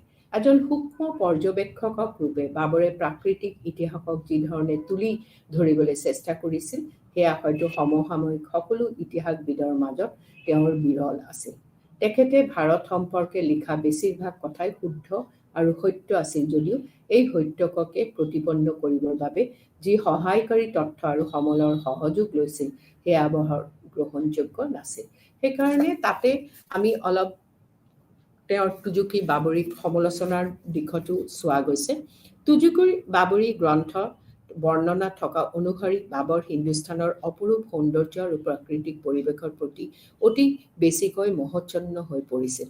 তেওঁৰ ভৌগোলিক বৰ্ণনাত ভাৰতবৰ্ষৰ জলবায়ু, পৰিৱেশ, সমতল ভূমি, জলসিঞ্চনৰ ব্যৱস্থা, উদ্ভিদ আৰু প্ৰাণী জগত, ঋতু পৰিৱৰ্তন আদিৰ দৰে কথাই গুৰুত্ব লাভ কৰিছিল। তেওঁ ভাৰতবৰ্ষৰ ভৌগোলিক অৱস্থিতিৰ প্ৰতি সজাগ সচেতন আছিল। তেওঁ যদিও দক্ষিণ ভাৰতৰ উপকূলীয় অঞ্চলসমূহ নিজৰ দখলৈ অনা নাছিল, কিন্তু তেওঁ তাৰ বৰ্ণনাত এনেদৰে কৈছিল যেন তেওঁ সমগ্ৰ দেশখন ইমূৰৰ পৰা সিমূৰলৈ ভ্ৰমণ কৰিছিল। বাবৰে নিজৰ আত্মজীৱনী তুজুকি-ই-বাবৰিত ভাৰতবৰ্ষৰ অৰ্থনৈতিক অৱস্থা তথা জীৱনযাত্ৰা সম্পৰ্কেও মত পোষণ কৰিছিল। সেই সময়ত ভাৰতবৰ্ষৰ ৰাষ্ট্ৰ ব্যৱস্থাৰ মূল আধাৰ আছিল কৃষিভিত্তিক গ্ৰাম্য অৰ্থনীতি। সেই সময়ত ভাৰতবৰ্ষৰ ৰাষ্ট্ৰ ব্যৱস্থাৰ মূল আধাৰ আছিল কৃষিভিত্তিক গ্ৰাম্য অৰ্থনীতি। গংগা উপত্যকাৰ উৰ্বৰ তথা সাৰুৱা ভূমিত নানান শস্য উৎপাদন হৈছিল। বাবৰে নিজৰ গ্ৰন্থত বৰ্ণনা কৰা মতে ভাৰতবৰ্ষৰ উৰ্বৰ ভূমিত অতিৰিক্ত শস্য উৎপাদন কৰা হৈছিল আৰু খাদ্যশস্যৰ সমান্তৰলৈকে অন্যান্য কৃষিজাত সামগ্ৰীৰ উৎপাদন কৰা হৈছিল। তেওঁ বৰ্ণনা কৰা মতে হিন্দুস্তান নামৰ দেশত পুৰুষৰ সংখ্যা বেছি আছিল আৰু তাৰ ফলত শস্যৰ উৎপাদন ত্বৰান্বিত হৈছিল। সেই কালত ভাৰতবৰ্ষ বিভিন্ন খনিজাত সামগ্ৰী যেনে সোণ, ৰূপ আদিও চহকী আছিল।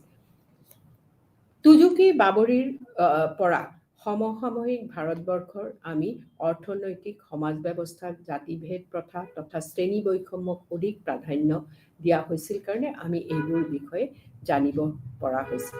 সেই সময়ৰ জাগিৰ বা ভূমিদান যে কৰা হৈছিল সেইবোৰ বিষয়েও বাবৰে তেওঁৰ গ্ৰন্থখনত আলোচনা কৰিছিল। অন্যান্য ক্ষেত্ৰসমূহৰ দৰে ধৰ্মীয় দিশৰ ওপৰতো বাবৰৰ আত্মজীৱনী তুজুকি বাবৰিৰ বিশ্লেষণ আগবঢ়াইছিল। সেই সময়ত ভাৰতবৰ্ষত হিন্দু ধৰ্মীয় নীতি ৰীতি কথা উপাসনাই গুৰুত্ব লাভ কৰিছিল যদিও তাৰ সমান্তৰলৈকে নানান পৰম্পৰাগত আচাৰ নীতি পূজা পাতল আদি পালন কৰি অহা হৈছিল। কিন্তু বাবৰে লিখনিত এই সম্পৰ্কে বৰ বিশেষ তথ্য পোৱা নাযায়। তেওঁ লিখিছিল যে গৰিষ্ঠ সংখ্যক হিন্দু লোকে আত্মাৰ লগত পৰাত্মাৰ ওপৰত কথা বিশ্বাস কৰে। তেওঁ হিন্দুসকলৰ উপাসনাৰ স্থলী হিচাপে গুৰুখাত্ৰী নামৰ এখন ঠাইৰ কথা উল্লেখ কৰিছে যদিও তেওঁ সেই স্থানৰ ধৰ্মীয় গুৰুত্ব সম্পৰ্কে কোনো কথা উল্লেখ কৰা নাই। যদিও তুজুকি বাবৰি বা বাবৰনামা গ্ৰন্থখনে সমসাময়িক ভাৰতবৰ্ষৰ আৰ্থসামাজিক ৰাজনৈতিক ধৰ্মীয় তথা সাংস্কৃতিক দিশ সম্পৰ্কে এক বিস্তৃত আলোকপাত দাঙি ধৰিছে, কিন্তু গ্ৰন্থখনৰ বহুখিনি দোষ ত্ৰুটিও নোহোৱা বা নথকা নহয়। আমি সেইটো আগতেই কৈছোঁ যে সেই গ্ৰন্থখন কিছু ক্ষেত্ৰত আমি সমালোচনাৰ ৰূপেও চাম। তেওঁ যেতিয়া ফাৰ্গানাৰ পৰা ভাৰতবৰ্ষৰ আহিছিলে তেওঁ কিছুমান পূৰ্ব প্ৰতিষ্ঠিত ধাৰণা আছিল আৰু তাৰ ফলতে তেওঁৰ লিখনি ভাৰতীয় জনজীৱনৰ আটাইবিলাক দিশৰ ওপৰত বিস্তৃত আৰু সমালোচনাত্মক লেখা দাঙি ধৰিব নোৱাৰিলে। তেওঁ চাই পেলাই যিখিনি লিখিছে তাতকৈ অধিক বেছি তেওঁ কিছুমান কথা ভাবি আহিছিলে।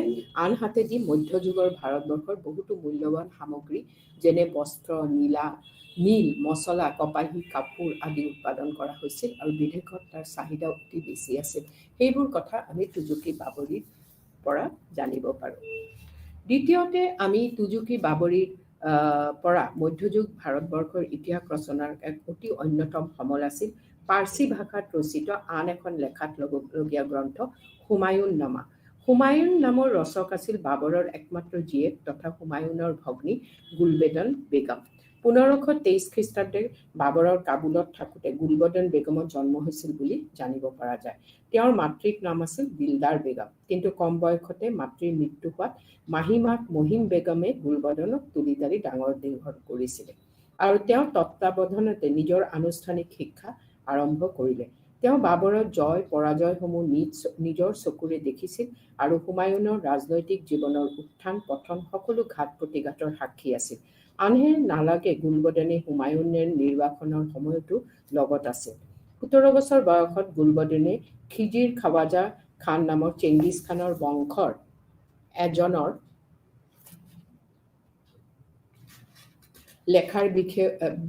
লেখকক বিয়া কৰাইছিলে।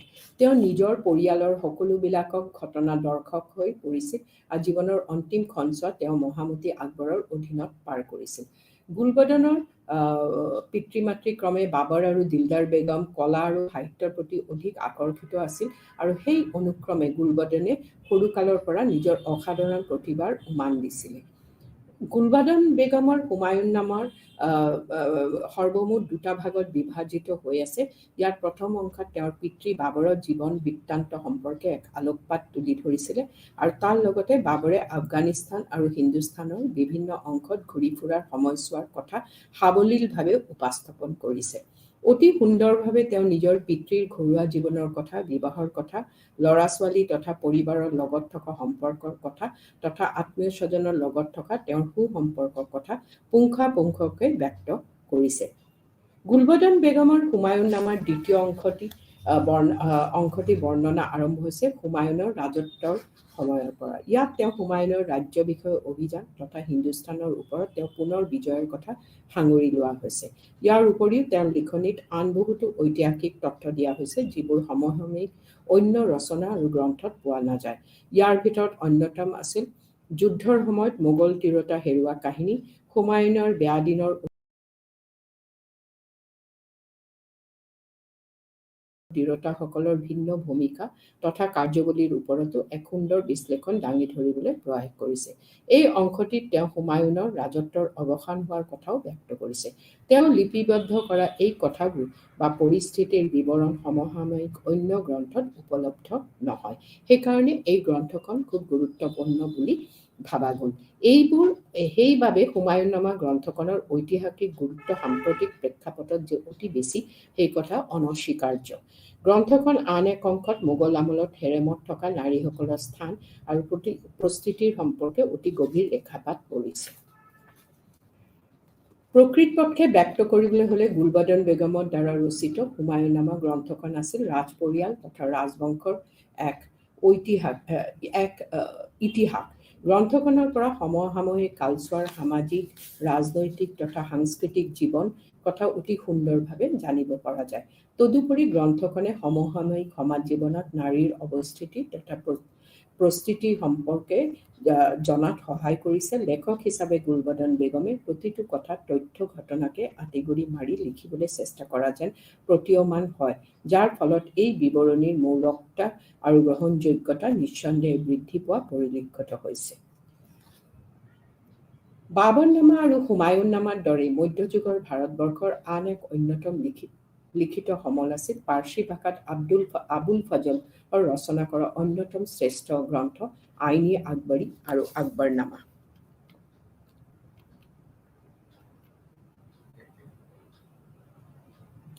এইখিনি মই আলোচনা কৰিছো আগতে। ৰাজনৈতিক দিল্লী চুলতানৰ কথা কৈছো, এতিয়া মোগলৰ কথা মোগলৰ কথা আলোচনা কৰোঁতে আমি এইকেইটা আলোচনা কৰিছো। আৰু এই গ্ৰন্থই এই আকবৰনামা গ্ৰন্থখন মোগলৰ আমলৰ সময়ছোৱাৰ সমকালীন সময়ৰ ইতিহাস অতি সুন্দৰভাৱে দাঙি ধৰিবলৈ সক্ষম হৈছে। মোগলৰ আমলৰ আটাইতকৈ বহু চৰ্চিত আৰু যুগান্তকাৰী গ্ৰন্থখনেই হ'ল আবুল ফজলৰ দ্বাৰা ৰচিত গ্ৰন্থ আকবৰনামা। এই গ্ৰন্থখন আকবৰৰ আজ্ঞা অনুসাৰে আবুল ফজলে ৰচনা কৰিছিল। আবুল ফজলে 1551 খ্ৰীষ্টাব্দত জানুৱাৰী মাহত ভাৰতবৰ্ষলৈ প্ৰব্ৰজন কৰিছিল আৰু আজমিৰৰ ওচৰত সংস্থাপিত হৈছিল। জন্মসূত্ৰে আবুল ফজল আছিল এজন অনন্য প্ৰতিভাধৰ মানুহ আৰু 15 বছৰ বয়সত তেওঁ শিক্ষা সাং কৰি এজন সফল শিক্ষক হিচাপে পৰিগণিত হৈছিল। 1573 খ্ৰীষ্টাব্দত তেওঁ আকবৰৰ ৰাজসভালৈ আহে আৰু এক আনুষ্ঠানিক চীনা পৰিচয় ঘটে। মোগল সম্ৰাট আকবৰে ততালিকে তেখেতৰ প্ৰতিভাৰ উমান পাইছিল আৰু অতি সোনকালে তেওঁক আকবৰৰ ঘনিষ্ঠ হিচাপে পৰিগণিত হৈছিল। নিজৰ গুণ আৰু পাৰদৰ্শিতাৰ বলত অতি সহজে আকবৰৰ আশীষ ধন্য হৈ এটাৰ পিছত এটা সন্মানীয় পদবীত অধিষ্ঠিত হ'বলৈ সক্ষম হৈছিল। সম্ৰাটে আবুল ফজলক যিটো কামেই দিছিলে তেওঁ প্ৰতিটো কামেই অতি নিষ্ঠা আৰু আস্থাৰে সম্পূৰ্ণ কৰি সম্ৰাটৰ দৃষ্টি কাঢ়িছিল। এজন লেখক হিচাপে আবুল ফজলে অতি কম সময়ৰ ভিতৰত প্ৰতিষ্ঠা লাভ কৰিবলৈ সক্ষম হৈছিল। আকবৰে আবুল ফজলক তেওঁৰ শাসনকাল সম্পৰ্কে এক বিস্তৃত বিৱৰণ তথা লেখা প্ৰস্তুত কৰিবলৈ আদেশ দিছিল আৰু সেই আদেশ মতেই আবুল ফজলে আকবৰনামা লিখিছিল। এক ৰাজকীয় আদেশ আকবৰৰ পৰা জাৰি কৰা তেওঁ সকলো প্ৰদেশক প্ৰশাসন, সমাজ ব্যৱস্থা আৰু অৰ্থনৈতিক অৱস্থা সম্পৰ্কে সকলোবিলাকে বিতং তথ্য যোগান ধৰিবৰ বাবে আদেশ দিছিলে। তদুপৰি তেওঁক যোগান ধৰা তথ্যসমূহৰ সত্য আৰু গ্ৰহণযোগ্যতা প্ৰতিষ্ঠা কৰিবলৈ বিশেষ ব্যৱস্থাৱলী হাতত লৈছিল। আবুল ফজলে এনেধৰণৰ সুদূৰ প্ৰসাৰী ব্যৱস্থাৰ বাবে এক ৰাজকীয় সংগ্ৰহালয় বা তথ্যগাৰ গঢ় লৈ উঠিছিল। সেই সমগ্ৰ প্ৰক্ৰিয়াত তথ্য আহৰণ কৰা তথ্য আৰু ভালদৰে পৰীক্ষা কৰাত বহু সময় আৰু অশেষ কষ্ট স্বীকাৰ কৰিব লগা হৈছিল। আবুল ফজলে আকবৰৰ শাসনকালৰ সকলোবিলাক দিশে ফহিয়াই চাই আকবৰৰ শাসনকালৰ ওপৰত সৰ্বমুঠ 5টা খণ্ড লিখিবলৈ আগ্ৰহী হৈছিল। ইয়াৰ পঞ্চম খণ্ডটি আকবৰৰ সময়ছোৱাৰ প্ৰশাসনীয় অনুষ্ঠান প্ৰতিষ্ঠানৰ ওপৰত লিখাৰ ওপৰত মনস্থ কৰিছে। আবুল ফজলে আকবৰনামাখন পূৰ্ণাংগ ৰূপে দিয়াৰ আগতে মূল খচৰাখন 5বাৰ চকু ফুৰাইছিল আৰু অশেষ কষ্ট স্বীকাৰ কৰি তাৰ অৱশেষত সম্পূৰ্ণ কৰিছিল। প্ৰশাসনৰ ওপৰত তেওঁ ৰচনা কৰা খণ্ডটি 1593 খ্ৰীষ্টাব্দত সম্পূৰ্ণ কৰিছিল, যদিও বাকী 4টা খণ্ড সম্পূৰ্ণ কৰোঁতে অলপ সময় লাগিছিল। আকবৰনামা ৰচনা কৰাৰ লগতে ই এক প্ৰকাৰৰ আলোড়নৰ সৃষ্টি কৰিছিল। এই গ্ৰন্থখনত সম্ৰাট আকবৰে শাসনকালৰ ওপৰত ৰচনা কৰা এখন পূৰ্ণাংগ আৰু মৌলিক ইতিহাস হিচাপে চিহ্নিত কৰা হৈছে। গ্ৰন্থখনৰ মৌলিকতা আৰু তথ্যৰ সত্যতা, বিষয়বস্তুৰ পৰিসৰ, বিশ্লেষণাত্মক তথা সমলৰ প্ৰতি গ্ৰহণ কৰা সমালোচনাত্মক দৃষ্টিভংগীয়ে গ্ৰন্থখনক আৰু অধিক ওপৰলৈ নিয়াত অৰিহণা যোগাইছিল। তদুপৰি আবুল ফজলৰ আকবৰনামাৰ উপস্থাপন শৈলী আৰু বিশ্লেষণৰ ধাৰণ আছিল অনন্য তথা সুকীয়া। গ্ৰীচৰ বাবে যিদৰে থুচিডাইডিছ, ৰোমৰ বাবে যেনেকৈ টিচিয়াছ, ঠিক সেইদৰে মোগলসকলৰ বাবে আবুল ফজলৰ গুৰুত্ব আছিল। তেওঁলোক প্ৰকৃতাৰ্থে মোগলৰ ৰাজকীয় ইতিহাসৰ লেখক হিচাপে আখ্যায়িত কৰিব পৰা যায়। আবুল ফজলে অতি সন্তৰ্পণে আকবৰৰ আমলত সংঘটিত হোৱা সকলোবিলাক ৰাজনৈতিক, অৰ্থনৈতিক, সামাজিক কথা অনুধাৱন কৰিব পাৰিছিল। এই কথা কোৱা দ্বিমত নাই যে আবুল ফজলে চুলতানী আমলৰ ইতিহাস ৰচনা তথা লেখনৰ পৰা ফালৰি কাটি আহি এক নতুন ধাৰণা সূচনা কৰিছিল বুলি ক'লেও হয়তো অত্যুক্ত কৰা নহ'ব। ইতিহাস লিখনৰ ক্ষেত্ৰত তেওঁ যি যুক্তিবাদী তথা প্ৰগতিবাদী ধাৰণা হাতত লৈছিল সেয়া নিঃসন্দেহে প্ৰশংসনীয় আছিল। আকবৰনামা আছিল মোগল সম্ৰাট আকবৰৰ ৰাজত্বকালৰ এখন সামগ্ৰিক ইতিহাস। ইয়াৰ প্ৰথম অংশটি বাবৰৰ আৰু হুমায়ুনৰ ৰাজত্বকালৰ ওপৰত এক বিশদ বিৱৰণ দাঙি ধৰা হৈছে। আনহাতে গ্ৰন্থখনৰ দ্বিতীয় খণ্ডত আকবৰৰ ৰাজসিংহাসন আৰোহণৰ সময়ৰ পৰা 1602 খ্ৰীষ্টাব্দত লৈ সংঘটিত হোৱা ঘটনাৱলী বৰ্ণনা কৰা হৈছে। আকবৰনামাৰ তৃতীয় খণ্ডটি হ'ল আইনী আকবৰী, য'ত সমসাময়িক সময়ছোৱা বা আকবৰৰ সময়ছোৱাৰ প্ৰশাসনীয় ব্যৱস্থাৰ বিষয়ে আলোচনা কৰা হৈছে। ইয়াত সকলোবিলাক কথা অতি বিতংকৈ দাঙি ধৰাৰ প্ৰয়াস কৰা হৈছে। এজন ইতিহাসবিদ হিচাপে আবুল ফজলৰ দৃষ্টিভংগী বহুদূৰ পৰিষ্কাৰ আছিল আৰু তেওঁ সোনকালে বুজি পাইছিল যে কেৱল মুছলমান শাসনকৰ্তাসকলৰ সফলতা তথা গুণানুকীৰ্তন কৰিলে ভাৰতবৰ্ষৰ এক সুন্দৰ ইতিহাস ৰচনা কৰিব নোৱাৰি। সেইবাবে তেওঁ ভাৰতৰ ইতিহাস অধ্যয়নৰ পৰিসৰ বহল কৰিছিল আৰু ইতিহাস সম্পৰ্কে তথা সমসাময়িক পৰম্পৰাগত ধাৰণাক পৰিৱৰ্তন কৰিছিল। আইন শব্দৰ অৰ্থই আছিল বিস্তৃত, সহানুভূতিশীল আৰু সতৰ্ক অধ্যয়ন, যি অধ্যয়নে ধৰ্মীয়, দাৰ্শনিক আৰু সামাজিক জীৱনৰ ওপৰত আলোকপাত কৰিছে। আবুল ফজলে নিজৰ গভীৰ অধ্যয়ন তথা চিন্তা শক্তিৰ সহায়ত বুজি উঠিছিল যে কিছুমান ভিত্তিহীন কথাৰ পৰিপ্ৰেক্ষিত হিন্দু আৰু মুছলমানৰ মাজত ধৰ্মীয় দ্বন্দ্ব সংঘটিত হৈ আছিল। এনে ভুল বুজাবুজিয়ে সময় সাপেক্ষে ৰক্তপাতৰো সূত্ৰপাত কৰিছিল। হয়তো আবুল ফজল আছিল এনে এজন ইতিহাসবিদ যিজন ধৰ্মীয় সহনশীলতাক উদগনি যোগাইছিল আৰু সন্মান প্ৰদৰ্শন কৰিছিল। আবুল ফজলৰ দ্বাৰা ৰচিত আইনী আকবৰী গ্ৰন্থখনত সমসাময়িক জনগাঁথনি, শিল্প উদ্যোগ, সম্পদৰাজি, বেহা বেপাৰ, অৰ্থনীতি আদিৰ ওপৰত অতি সুন্দৰকৈ আলোকপাত কৰা হৈছিল। আবুল ফজলৰ ভাষাত history as a unique pearl of science which quiets perturbations, physical and spiritual, and gives light to darkness, external and internal. Abul ফজলৰ দ্বাৰা ৰচিত আকবৰনামা আৰু আইনী আকবৰী এই দুখন গ্ৰন্থৰ ঐতিহাসিক মূল্য তথা ভিত্তি অতি বেছি আছিল। মধ্যযুগৰ ভাৰতবৰ্ষৰ ইতিহাস এখন বাস্তৱসন্মত চিত্ৰ তুলি ধৰাৰ ক্ষেত্ৰত আবুল ফজলৰ যি যুগান্তকাৰী পদক্ষেপ আছিল তাৰ প্ৰশংসা নকৰি নোৱাৰি। এই আবুল ফজলৰ বাহিৰে আৰু হুমায়ুননামা আৰু বাবৰনামাৰ বাহিৰে আৰু এটা খণ্ড যিটো মোগল প্ৰশাসন আমলৰ ইতিহাস আছিল, সেইটো হ'ল মুন্তাখাবুল তাৱাৰিখ। মোগল আমলৰ ইতিহাস অধ্যয়নৰ আন এক উজ্জ্বল চানেকি হিচাপে এইটো পৰিগণিত হৈছিলে আৰু ই আব্দুল কাদিৰ বাদাউনিৰ দ্বাৰা অন্যতম গ্ৰন্থখন মুন্তাখাব আল তাৱাৰিক। এইজন বিখ্যাত ঐতিহাসিক আব্দুল কাদিৰ বাদাউনিৰ জন্ম হৈছিল তোডাৰ নামৰ ঠাইত 1540 খ্ৰীষ্টাব্দত। তেওঁ নিজৰ আনুষ্ঠানিক শিক্ষা শ্বেইখ হাতিম চাম্বালী নামৰ এজন গুৰুৰে ওচৰত আৰম্ভ কৰিছিল আৰু তাৰ পৰৱৰ্তী পৰ্যায়ত তেওঁ নিজৰ আধৰুৱা শিক্ষা সম্পূৰ্ণ কৰিছিল। 1574 খ্ৰীষ্টাব্দত পোনপ্ৰথমভাৱে বাদাউনিয়ে মোগল সম্ৰাট আকবৰৰ ৰাজসভাত খোজ পেলাইছিল। সেই সময়ত বাদাউনি যুৱক অৱস্থাত আছিল আৰু স্থিতপ্ৰজ্ঞ সম্ৰাট আকবৰে উলেমাসকলৰ বৰ্ধিত কৰ্তৃপক্ষকে সহজভাৱে ল'ব পৰা নাছিল। আকবৰৰ লগত বাদাউনিৰ হোৱা বাৰ্তালাপত সম্ৰাট অতি সন্তুষ্ট হৈছিল আৰু ইয়াৰ ফলত সম্ৰাটে তেওঁক উপাসনা কৰাৰ অৰ্থে ইমাম পদবী যাচিছিল। লগতে তেওঁৰ সুন্দৰ কণ্ঠস্বৰৰ বাবে 1000 বিঘা মাটিও উপহাৰ স্বৰূপে প্ৰদান কৰিছিলে। বাদাউনি তেওঁৰ গ্ৰন্থ মুন্তখাব উল তাৰিখ ৰচনাৰ অন্তৰালত থকা কাৰণবোৰ দোহাৰিবলৈ যাওঁতে নিজ প্ৰকাশ কৰিছে যে তেওঁ ইছলাম ধৰ্মৰ কমি অহা গুৰুত্ব, বিশ্বাসৰ প্ৰতি আন্তৰিক জ্বলন আৰু প্ৰচলিত আচাৰ আচৰণৰ প্ৰতি তেওঁৰ মনৰ বেদনা বৰ্ণি প্ৰকাশ কৰিবলৈ গ্ৰন্থখন ৰচনা কৰিছিল। মুন্তখাব উল তাৱাৰিক আছিল প্ৰকৃতাৰ্থে এজন ঐতিহাসিক ৰচনা যি আকবৰৰ ৰাজত্বকালত সংঘটিত হোৱা মুছলমান বিৰোধী কাৰ্যকলাপৰ এখন প্ৰকৃত আৰু সত্য প্ৰতিচ্ছবি দিবলৈ প্ৰয়াস কৰিছিল। বাদাউনিয়ে ইতিহাসক এক সুৰুচিপূৰ্ণ বিজ্ঞান বুলি গণ্য কৰিছিল, কিন্তু তাৰ যুক্তিবাদী বিজ্ঞানসন্মত চিন্তা হিচাপে লোৱাটোকে সমীচীন বুলি ভবা নাছিল। এই কামক তেওঁ অদূৰদৰ্শী কাম হিচাপে চিহ্নিত। মুন্তখাব উল তাৱাৰিক গ্ৰন্থখন ৰচনা কৰোঁতে বাদাউনিয়ে বিভিন্ন সমলৰ সহায় লৈছিল। নানা লিখিত সমলৰ পৰা তেওঁ তথ্যপাতি সংগ্ৰহ কৰি তাৰ ৰচনাত পাত দিছিল। বিষয়বস্তু আৰু গঠনশৈলীৰ দৃষ্টিকোণৰ পৰা চালে দেখা যায় যে বাদাউনিৰ প্ৰকৃত গ্ৰন্থ মুন্তখাব উল তাৱাৰিক প্ৰধানতে 3টা খণ্ডত লিখা হৈছে। ইয়াৰ প্ৰথমটো খণ্ডই চবুকটিগিনৰ আমলৰ পৰা হুমায়ুনৰ সমললৈকে এই কালছোৱাৰ ৰাজনৈতিক ইতিহাস সামৰি লৈছে।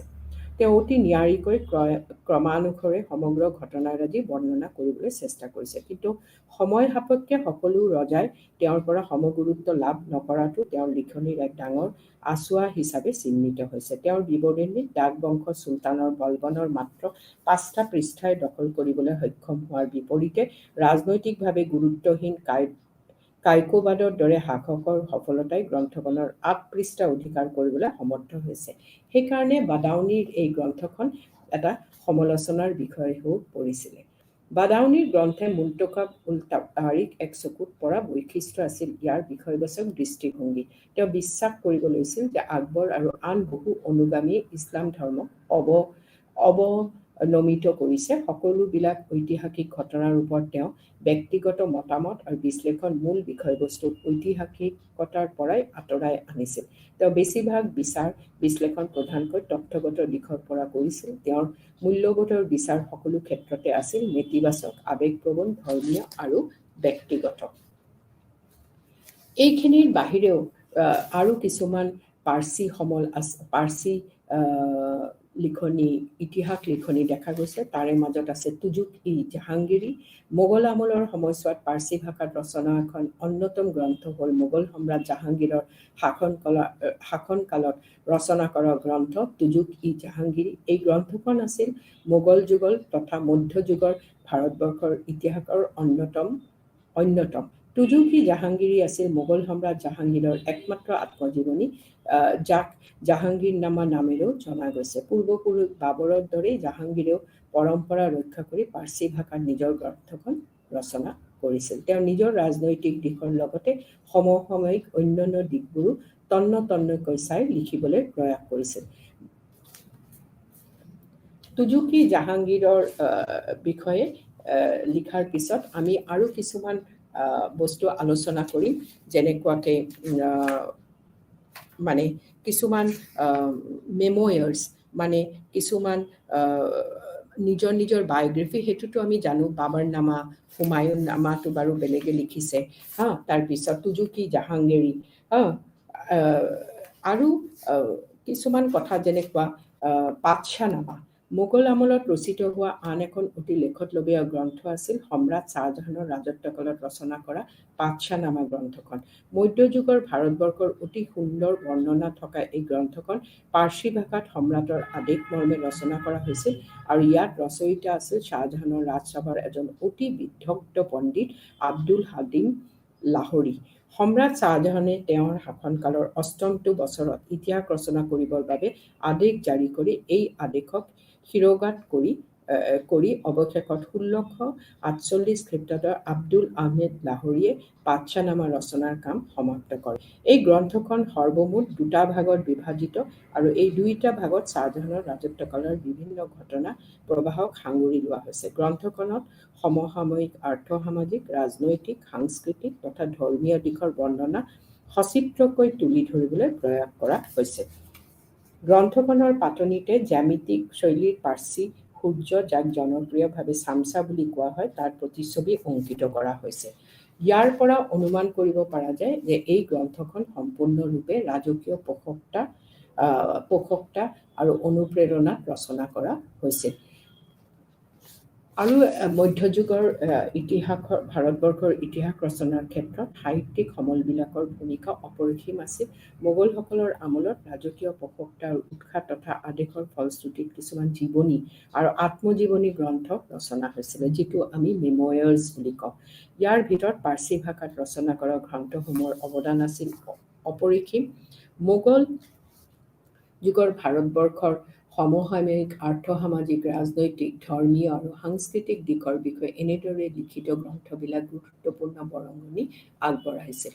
মোগলৰ আমলত ৰচনা কৰা তেনে এখন লেখতলবীয়া গ্ৰন্থ হ'ল মাছিৰ-ই-আলমগীৰ। গ্ৰন্থখন পাৰ্চী ভাষাত ৰচনা কৰা হৈছিল আৰু এই গ্ৰন্থত মোগল সম্ৰাট ঔৰংজেবৰ শাসনকালৰ প্ৰধান ঘটনা প্ৰবাহক বৰ্ণনা দিবলৈ প্ৰয়াস কৰা হৈছে। তাৰ বাহিৰেও আমি কিছুমান বস্তু এইটো খণ্ডত আলোচনাৰ বিষয়, যেনেকুৱা ইনচা মানে ক্ৰিয়েশ্যন, মানে যিটো মানে লিখি ওলোৱা হয়, এটা ক্ৰিয়েশ্যন। আৰু এই মধ্যযুগত এই লিখা মানে চিঠি পত্ৰৰ আদান প্ৰদান, তাৰপিছত অফিচিয়েল কৰেছপণ্ডেঞ্চ, এইবোৰ লৈ আৰু এই বিষয়ৰ পৰা কি ধৰণে মানে সমাজখনৰ এই চিঠিবোৰৰ পৰা বা এই গভৰ্ণমেণ্ট ষ্টেটৰ লগত কৰেছপণ্ডেঞ্চৰ পৰা কি ধৰণে শাসন প্ৰণালী, তাৰপিছত সামাজিক, সাংস্কৃতিক বোৰ কি ধৰণে গম পায়, সেইটো বিষয়ে হ'ল ইনচা। চুলতানী যুগত এই ইনচা কালেকশ্যন, যেনেকুৱাকৈ ইজাজ-উল-খুছৰাৱী অফ আমিৰ খুছৰুৱে ইজাজ-উল-খুছৰাৱী বুলি এখন গঢ়ি উঠাইছিলে, আৰু হ'ল এটা ইনচা-ই-মাহাৰু অফ আইনুল-উল-মুল্ক। এইবোৰ হ'ল ইনচা। আৰু তাৰ বাহিৰেও বহু ইনচা কালেকশ্যন আছে, যেনেকুৱাকৈ ৰিয়াজ-উল-ইনচা অফ খ্বাজা জাহান মাহমুদ গাৱান প্ৰধানমন্ত্ৰী আছিলে চুলতানী যুগত। আৰু ইনচা-ই-তাহিৰ অফ শ্বাহ তাহিৰ হুছেইনী।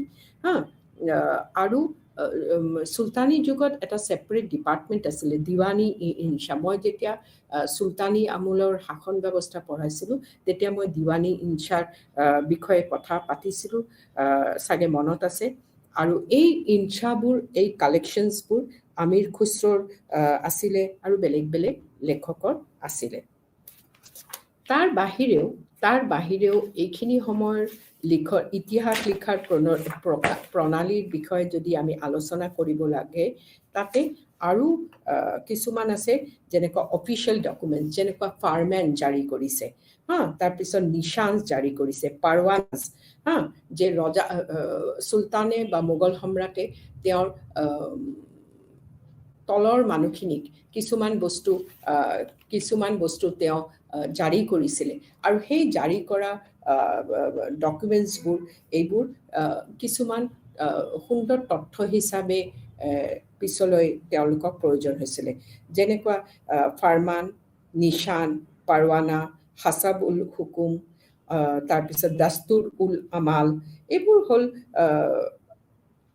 কিছুমান বস্তু যেনেকুৱাকৈ জাৰি কৰা হৈছিলে আৰু এইবোৰ প্ৰধানকৈ বহু ধৰণৰ মানে ৰাজ্যখনৰ বিভিন্ন ৰকমৰ পৰিৱেশৰ কথা কাৰণে তেওঁলোকে ইনফৰ্মেশ্যন হিচাপে তেওঁলোকক মানে সেইটো সহায় কৰিছিলে। তাৰপিছত আছে চুফি ৰাইটিংছ। সেইখিনি সময়ত চুফি ৰাইটিংছ আছিলে। 3 টাইপছ অফ লিটাৰেচাৰ আছিলে of the Sufis. মালফুজত হ'ল চুফি এইবোৰ চুফি চেইণ্টবোৰ তেওঁলোকৰ লগত আলোচনা, তেওঁলোকৰ মাজত যিখিনি আলোচনা হৈছিলে সেইবোৰক মালফুজত বুলি কোৱা হৈছিলে। আৰু মাকতুবাত হ'ল তেওঁলোকৰ আলোচনাটো মালফুজত, আৰু তেওঁলোকৰ মাজত যেতিয়া কথা মানে কিছুমান লিখনিৰ আদান প্ৰদান হৈছিলে, চিঠি সেইবোৰ হ'ল মাকতুবাত। আৰু তৃতীয়টো চুফি ৰাইটিংছৰ আণ্ডাৰত পৰে হ'ল দ্য বায়োগ্ৰাফিজ অফ দ্য চুফি চেইণ্টছ। এই চুফি চেইণ্টসকলৰ বায়োগ্ৰাফিজবোৰ, তেওঁলোকৰ নিজৰ আত্মজীৱনীবোৰ, সেইবোৰো এটা চ'ৰ্চ অফ ইনফৰ্মেশ্যন। তাৰ বাহিৰে আমি কিছুমান আঞ্চলিক সাহিত্য সেইখিনি সময়ত গঠন হৈছিলে যেনেকুৱাকৈ বাখাৰ আৰু বুৰঞ্জী। মধ্যযুগৰ ভাৰতবৰ্ষৰ ইতিহাস ৰচনাৰ ক্ষেত্ৰত সমলসমূহৰ ভূমিকা অনস্বীকাৰ্য। এই সমলবিলাকৰ ভিতৰত সাহিত্যিক সমল হ'ল সকলোতকৈ প্ৰধান।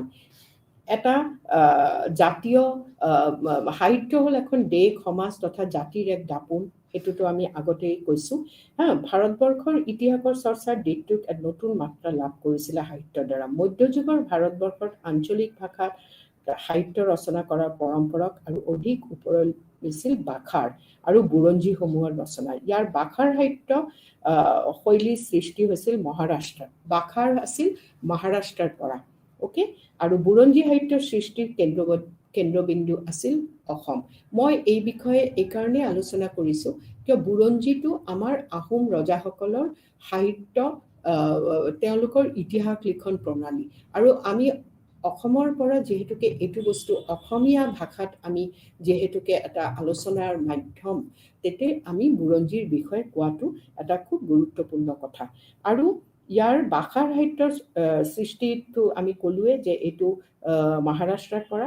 আঞ্চলিক ভাষাত সৃষ্টি কৰা এই উভয় সাহিত্যৰাজিয়ে সমসাময়িক সময়ছোৱাত অভূতপূৰ্ব জনপ্ৰিয়তা অৰ্জন কৰিবলৈ সক্ষম হৈছে।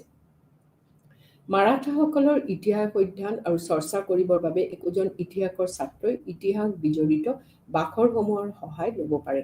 বহুতো মাৰাঠী ইতিহাসবিদে বিভিন্ন সমলৰ জৰিয়তে মাৰাঠা জাতিৰ বুৰঞ্জী পুনৰ ৰচনাৰ দিশটোৰ ওপৰত গুৰুত্ব আৰোপ কৰিছে।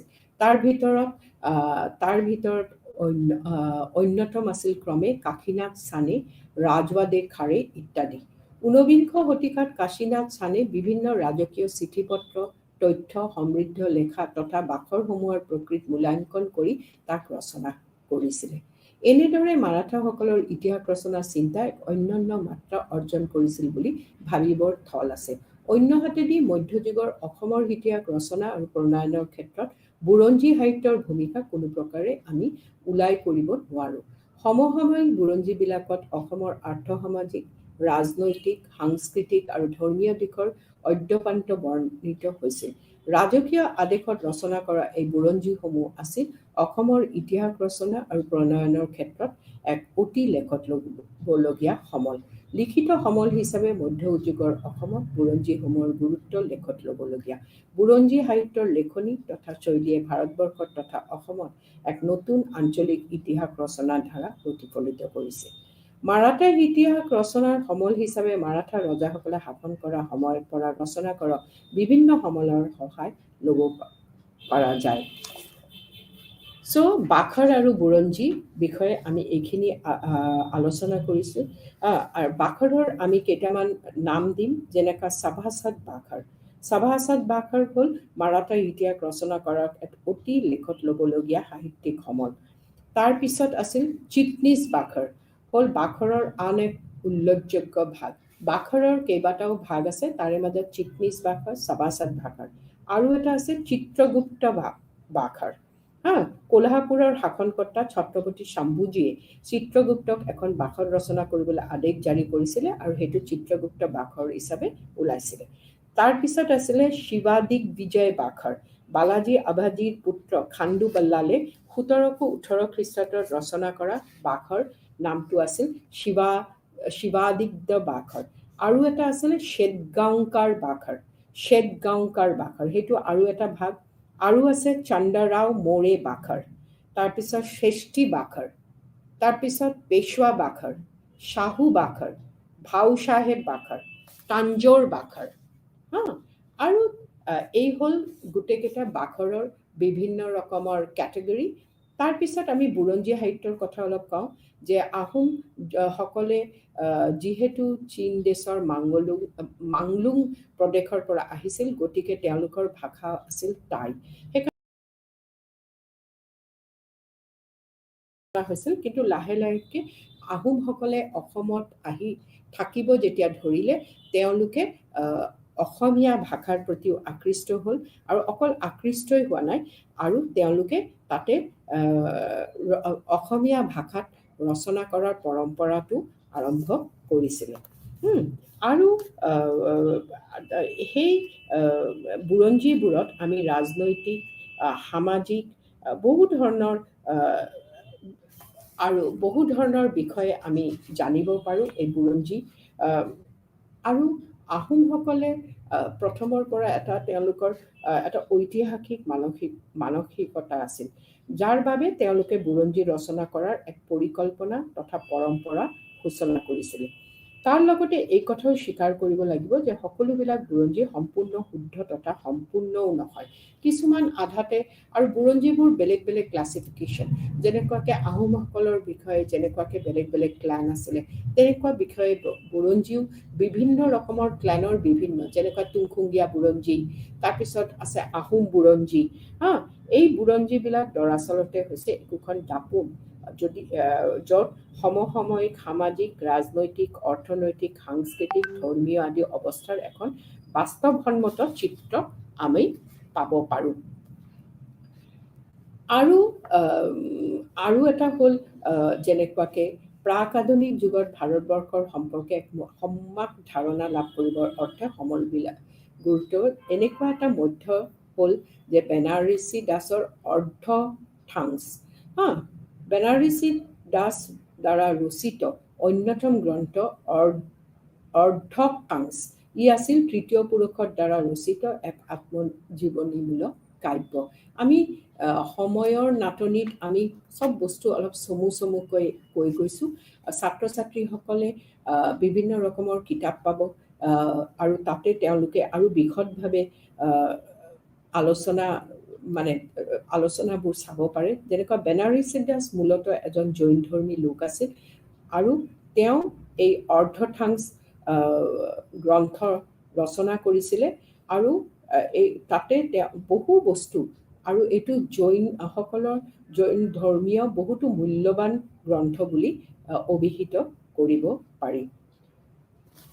তাৰপিছত আমি আহোঁ যিটো আমি ভ্ৰমণ কাহিনী ভিত্তিক গ্ৰন্থবোৰ, যেনেকুৱাকৈ যিসকল ভ্ৰমণকাৰী ভাৰতবৰ্ষত আহিছিলে, তেওঁলোকৰ ভ্ৰমণৰ বৃত্তান্তত আমি কি ধৰণে, যেনেকুৱা প্ৰথমজন হ'ল ফ্ৰেন্স বাৰ্নিয়াৰ। মোগলসকলৰ ৰাজত্বকালত ভাৰতবৰ্ষলৈ সময়ে সময়ে বিভিন্ন ভ্ৰমণকাৰী আগমন ঘটিছিল, আৰু তেওঁলোকে মোগল সম্ৰাটসকলৰ পৰা সকলো ধৰণৰ সমাদৰ আৰু প্ৰশংসা লাভ কৰিছিলে।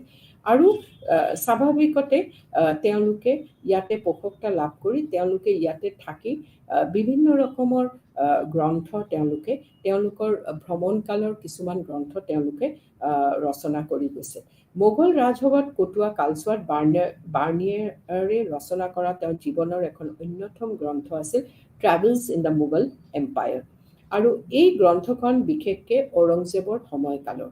বাৰ্নিয়াৰে এই গ্ৰন্থখনত মোগল সম্ৰাট ঔৰংজেবৰ সময়ৰ ইতিহাস অধ্যয়নৰ এক অন্যতম আহিলাৰূপে আখ্যায়িত কৰিব পাৰি, কিয়নো গ্ৰন্থখন অতি সমসাময়িক আছিল। এই সময়ত জনজীৱনৰ সকলোবোৰৰ দিশকে উন্মোচিত কৰাৰ প্ৰয়াস কৰিছিলে। মোগলসকলৰ ৰাজত্বকালত ভাৰতবৰ্ষলৈ সময়ে সময়ে বিভিন্ন ভ্ৰমণকাৰী আহিছিল। তাৰ ভিতৰত আৰু এজন অন্যতম ভ্ৰমণকাৰী আছিল নিকোলাছ মানুচি। নিকোলাছ মানুচিৰ জন্ম হৈছিল 1639 খ্ৰীষ্টাব্দত ইটালীৰ ভেনিছত। তেওঁ অতি কম বয়সে নিজৰ দেশ ত্যাগ কৰিছিল আৰু 1656 খ্ৰীষ্টাব্দত চুৰাটত আহি উপস্থিত হৈছিল নিকোলাছ মানুচি। আৰু তেওঁ ভাৰতবৰ্ষত থকা সময়ছোৱাত ৰচনা কৰা এখন অন্যতম গ্ৰন্থ আছিল ষ্টৰিঅ' ডো মোগৰ, য'ত তেওঁ সমসাময়িক ভাৰতবৰ্ষৰ মোগল সাম্ৰাজ্যৰ পৰিৱেশ, ৰাজনৈতিক, অৰ্থনৈতিক আদি অৱস্থাৰ কথা অতি সুন্দৰকৈ বৰ্ণনা কৰিছে। তেওঁ স্বচক্ষে যি প্ৰত্যক্ষ কৰিছিল সেয়া তেওঁ নিজৰ লিখনিৰ জৰিয়তে লিপিবদ্ধ কৰিছিল। মানুচিৰ লিখনিৰ অধ্যয়ন কৰিলে মোগল আমলৰ ভাৰতবৰ্ষৰ এখন অতি সুন্দৰ ছবি পাব পাৰোঁ। ষ্টৰিঅ' ডো মোগৰ নামৰ গ্ৰন্থখনত মোগল সম্ৰাট শ্বাহজাহানৰ ৰাজত্বকালৰ অন্তিম 2টা বছৰ আৰু সম্ৰাট ঔৰংজেবৰ সম্পূৰ্ণ শাসনকালৰ অতি সুন্দৰ বৰ্ণনা তুলি ধৰা হৈছে। গ্ৰন্থখনৰ প্ৰথম খণ্ড এজন সাধাৰণ ভ্ৰমণকাৰী ৰূপে চুৰাটৰ পৰা তেওঁ দিল্লীলৈ যাওঁতে অতিক্ৰম কৰি যোৱা চহৰবিলাকৰ বৰ্ণনা দিয়া গৈছে। তেওঁৰ বিৱৰণিৰ পৰা জানিব পৰা গৈছে চুৰাটৰ পৰা দিল্লী অভিমুখে যাত্ৰা কৰোঁতে তেওঁ যি ঠাইতে জাহাজৰ পৰা নামিছিল তাতে তেওঁ কাম কৰিবৰ বাবে সুযোগ সুবিধা লাভ কৰিছিল। আৰু নিকোলাছ মানুচিয়ে অকল চুৰাটৰ পৰা দিল্লী নহয়, তেওঁ বিভিন্ন আৰু জাগাত গৈছে, যেনেকুৱা গোৱালিয়াৰ, আগ্ৰা, আৰু তেওঁ বিভিন্ন জাগাত তেওঁ মানে তেওঁলোকৰ সেই জাগাখিনিৰ বিশদভাৱে আলোচনা কৰিছে আৰু তেওঁৰ ৰচনাৰ দ্বাৰা এটা সুন্দৰ মানচিত্ৰ দাঙি ধৰিছে। তৃতীয়জনৰ কথা যাৰ কথা আমি আলোচনা কৰিম তেওঁ হ'ল সপ্তদশ শতিকাত ভাৰতবৰ্ষলৈ ভ্ৰমণ কৰিবলৈ অহা আন এজন স্বনামধন্য ভ্ৰমণকাৰী আছিল জে বেপ্টিষ্ট টেভাৰ্নিয়াৰ। তেওঁৰ জন্ম আছিল 1605 খ্ৰীষ্টাব্দত ফ্ৰান্সত আৰু ধৰ্মসূত্ৰে তেওঁ এজন ফৰাচী খ্ৰীষ্টান ধৰ্মী লোক আছিল। 1630 চনত তেওঁ ভাৰতবৰ্ষলৈ আহিলে, তাৰমানে 25 বছৰ বয়সত। ভাৰতবৰ্ষৰ ভ্ৰমণ অভিজ্ঞতাৰ ভিত্তিত তেওঁ ট্ৰেভেলছ ইন ইণ্ডিয়া নামৰ গ্ৰন্থখন লিখিছিল। এই গ্ৰন্থখন মধ্যযুগৰ ভাৰতবৰ্ষৰ ইতিহাসৰ অমূল্য সম্পদ। তেওঁ ভাৰতবৰ্ষৰ বিভিন্ন স্থান যেনে গোৱা, মাছুলিপট্টনম, আগ্ৰা আদি ঠাইলৈ গৈ আৰু সেই ঠাইবিলাকৰ ওপৰত এক সংক্ষিপ্ত বিৱৰণ দাঙি ধৰিছিল। তেওঁ সেই সময়ৰ এখন ৰাজ্য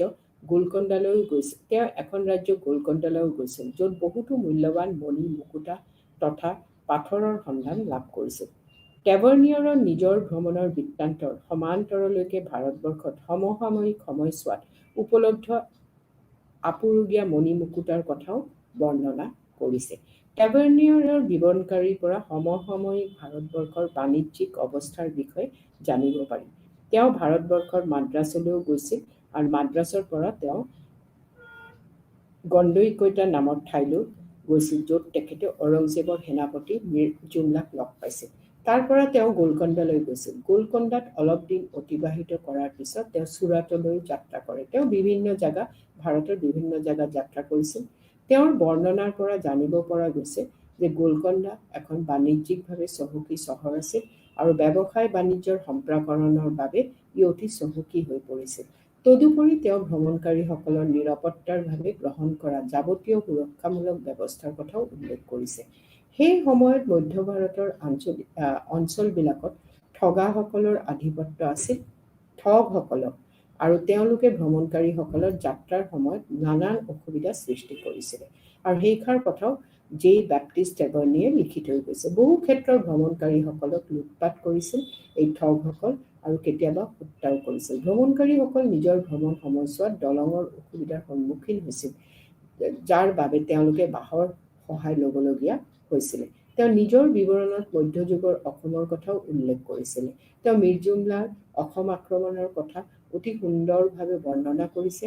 তেওঁ অসমত উপলব্ধ সকলোখিনি সম্পদৰ বিষয়ত অতি বিতংকৈ বৰ্ণনা দাঙি ধৰিছে।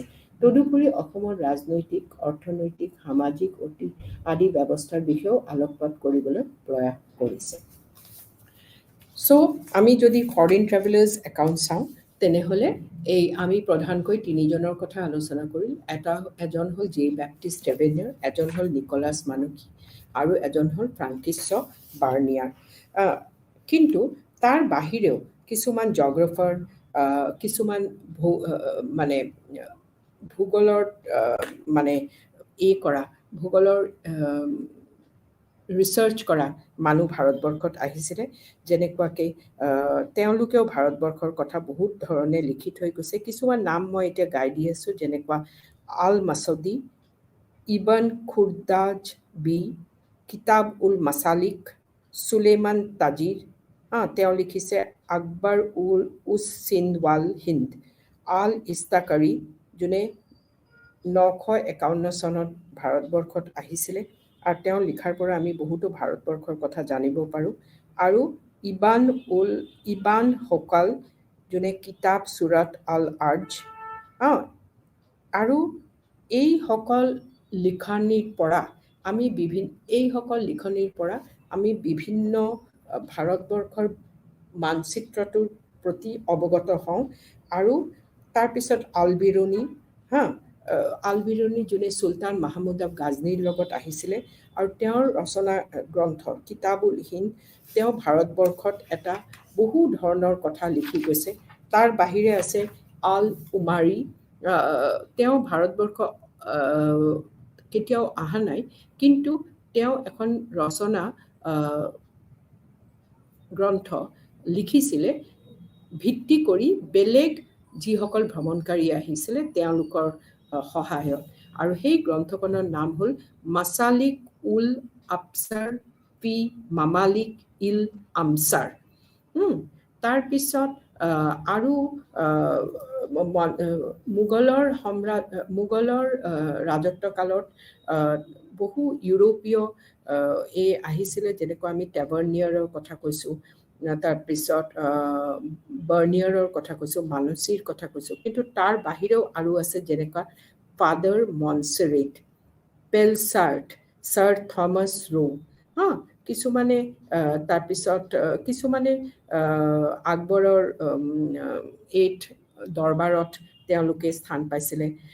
আৰু Francis Pelsaert was the native of Antwerp বুলি এখন জাগাৰ তেওঁ ভাৰতবৰ্ষত আহিছিলে। থমাছ ৰো জাহাংগীৰৰ কোৰ্টত আহিছিলে 1615 চনত। আৰু এই থমাছ ৰোই আহি তাৰে পৰাই আৰম্ভ হয় ভাৰতত ইষ্ট ইণ্ডিয়া কোম্পানীৰ এটা মানে বেপাৰ বাণিজ্যৰ যিটো যুগ, সেইটো এই ছাৰ থমাছ ৰো জাহাংগীৰৰ কোৰ্টত অহাৰ পৰা। টেভাৰ্নিয়াৰৰ কথা আমি কৈছোঁ, ফ্ৰান্সইছ বাৰ্নিয়াৰৰ কথা কৈছোঁ, নিকলাছ মানুকি দাৰাশিখৰ বাহিনীত তেওঁ নিজকে সোমাই লৈছিলে। তেওঁ এজন ভেনিছৰ পৰা অহা মানুহ আছিলে। আমি ৰিজনেল হিষ্ট্ৰীৰ কথাও কৈছোঁ, যেনেকুৱা আমি বুৰঞ্জীৰ কথা কৈছোঁ, বাখাৰৰ কথা কৈছোঁ। কিন্তু তাৰ পৰাও ৰাজস্থানৰ আৰ্কাইভত কিছুমান কথা লিখা আছে, যে য'ত মানে বহু ধৰণৰ ফাৰমান, নিশান, চানাদ, আকবৰী দৰবাৰী মোৱাল্লা, এইবোৰ বস্তু যে ৰাজস্থানৰ ৰেকৰ্ড ৰুমত লিখা আছে। আৰু ৰাজস্থানৰ ৰেকৰ্ড ৰুমত সেইখিনি সেই লিখনিৰ পৰা পৰৱৰ্তী ইতিহাসবিদ যিসকলে মানে ৰিচাৰ্চ কৰিব খোজে, তেওঁলোকে এই জাগাবোৰৰ পৰা বহু ধৰণৰ সুবিধা পোৱাৰ আশা দেখা গৈছে। তাৰপিছত অকল ৰাজস্থান নহয়, পুনাত আছে যিটো আগতে পেশ্বৱা দপ্তৰ। পেশ্বৱাসকল, মাৰাঠা ৰাজ্যৰ পেশ্বৱাসকলে তেওঁলোকৰ লিখনিবোৰ, তেওঁলোকৰ চিঠিবোৰ তেওঁলোকে এটা জাগাত ৰাখি থৈ গৈছে। আৰু এই পেশ্বৱা দপ্তৰটো এতিয়া পুনে আৰ্কাইভ বুলি, আৰু তেওঁ পেশ্বৱাসকলৰ বহু বস্তু আৰু মাৰাঠা ৰাজ্যৰ বহু বস্তু তাতে প্ৰিজাৰ্ভ কৰা দেখা যায়। বিজয়নগৰ এম্পায়াৰ, বাহামনি আৰু বিজয়নগৰ কিংডমো এই মধ্যযুগত আছিলে। আৰু বিজয়নগৰ এম্পায়াৰৰ কৃষ্ণদেৱা ৰায়ৰ আমুক্তা মাল্যাদা এজন তেলেগু পোয়েটে তেওঁ বিভিন্ন কথা লিখি থৈ গৈছে। তাৰ বাহিৰেও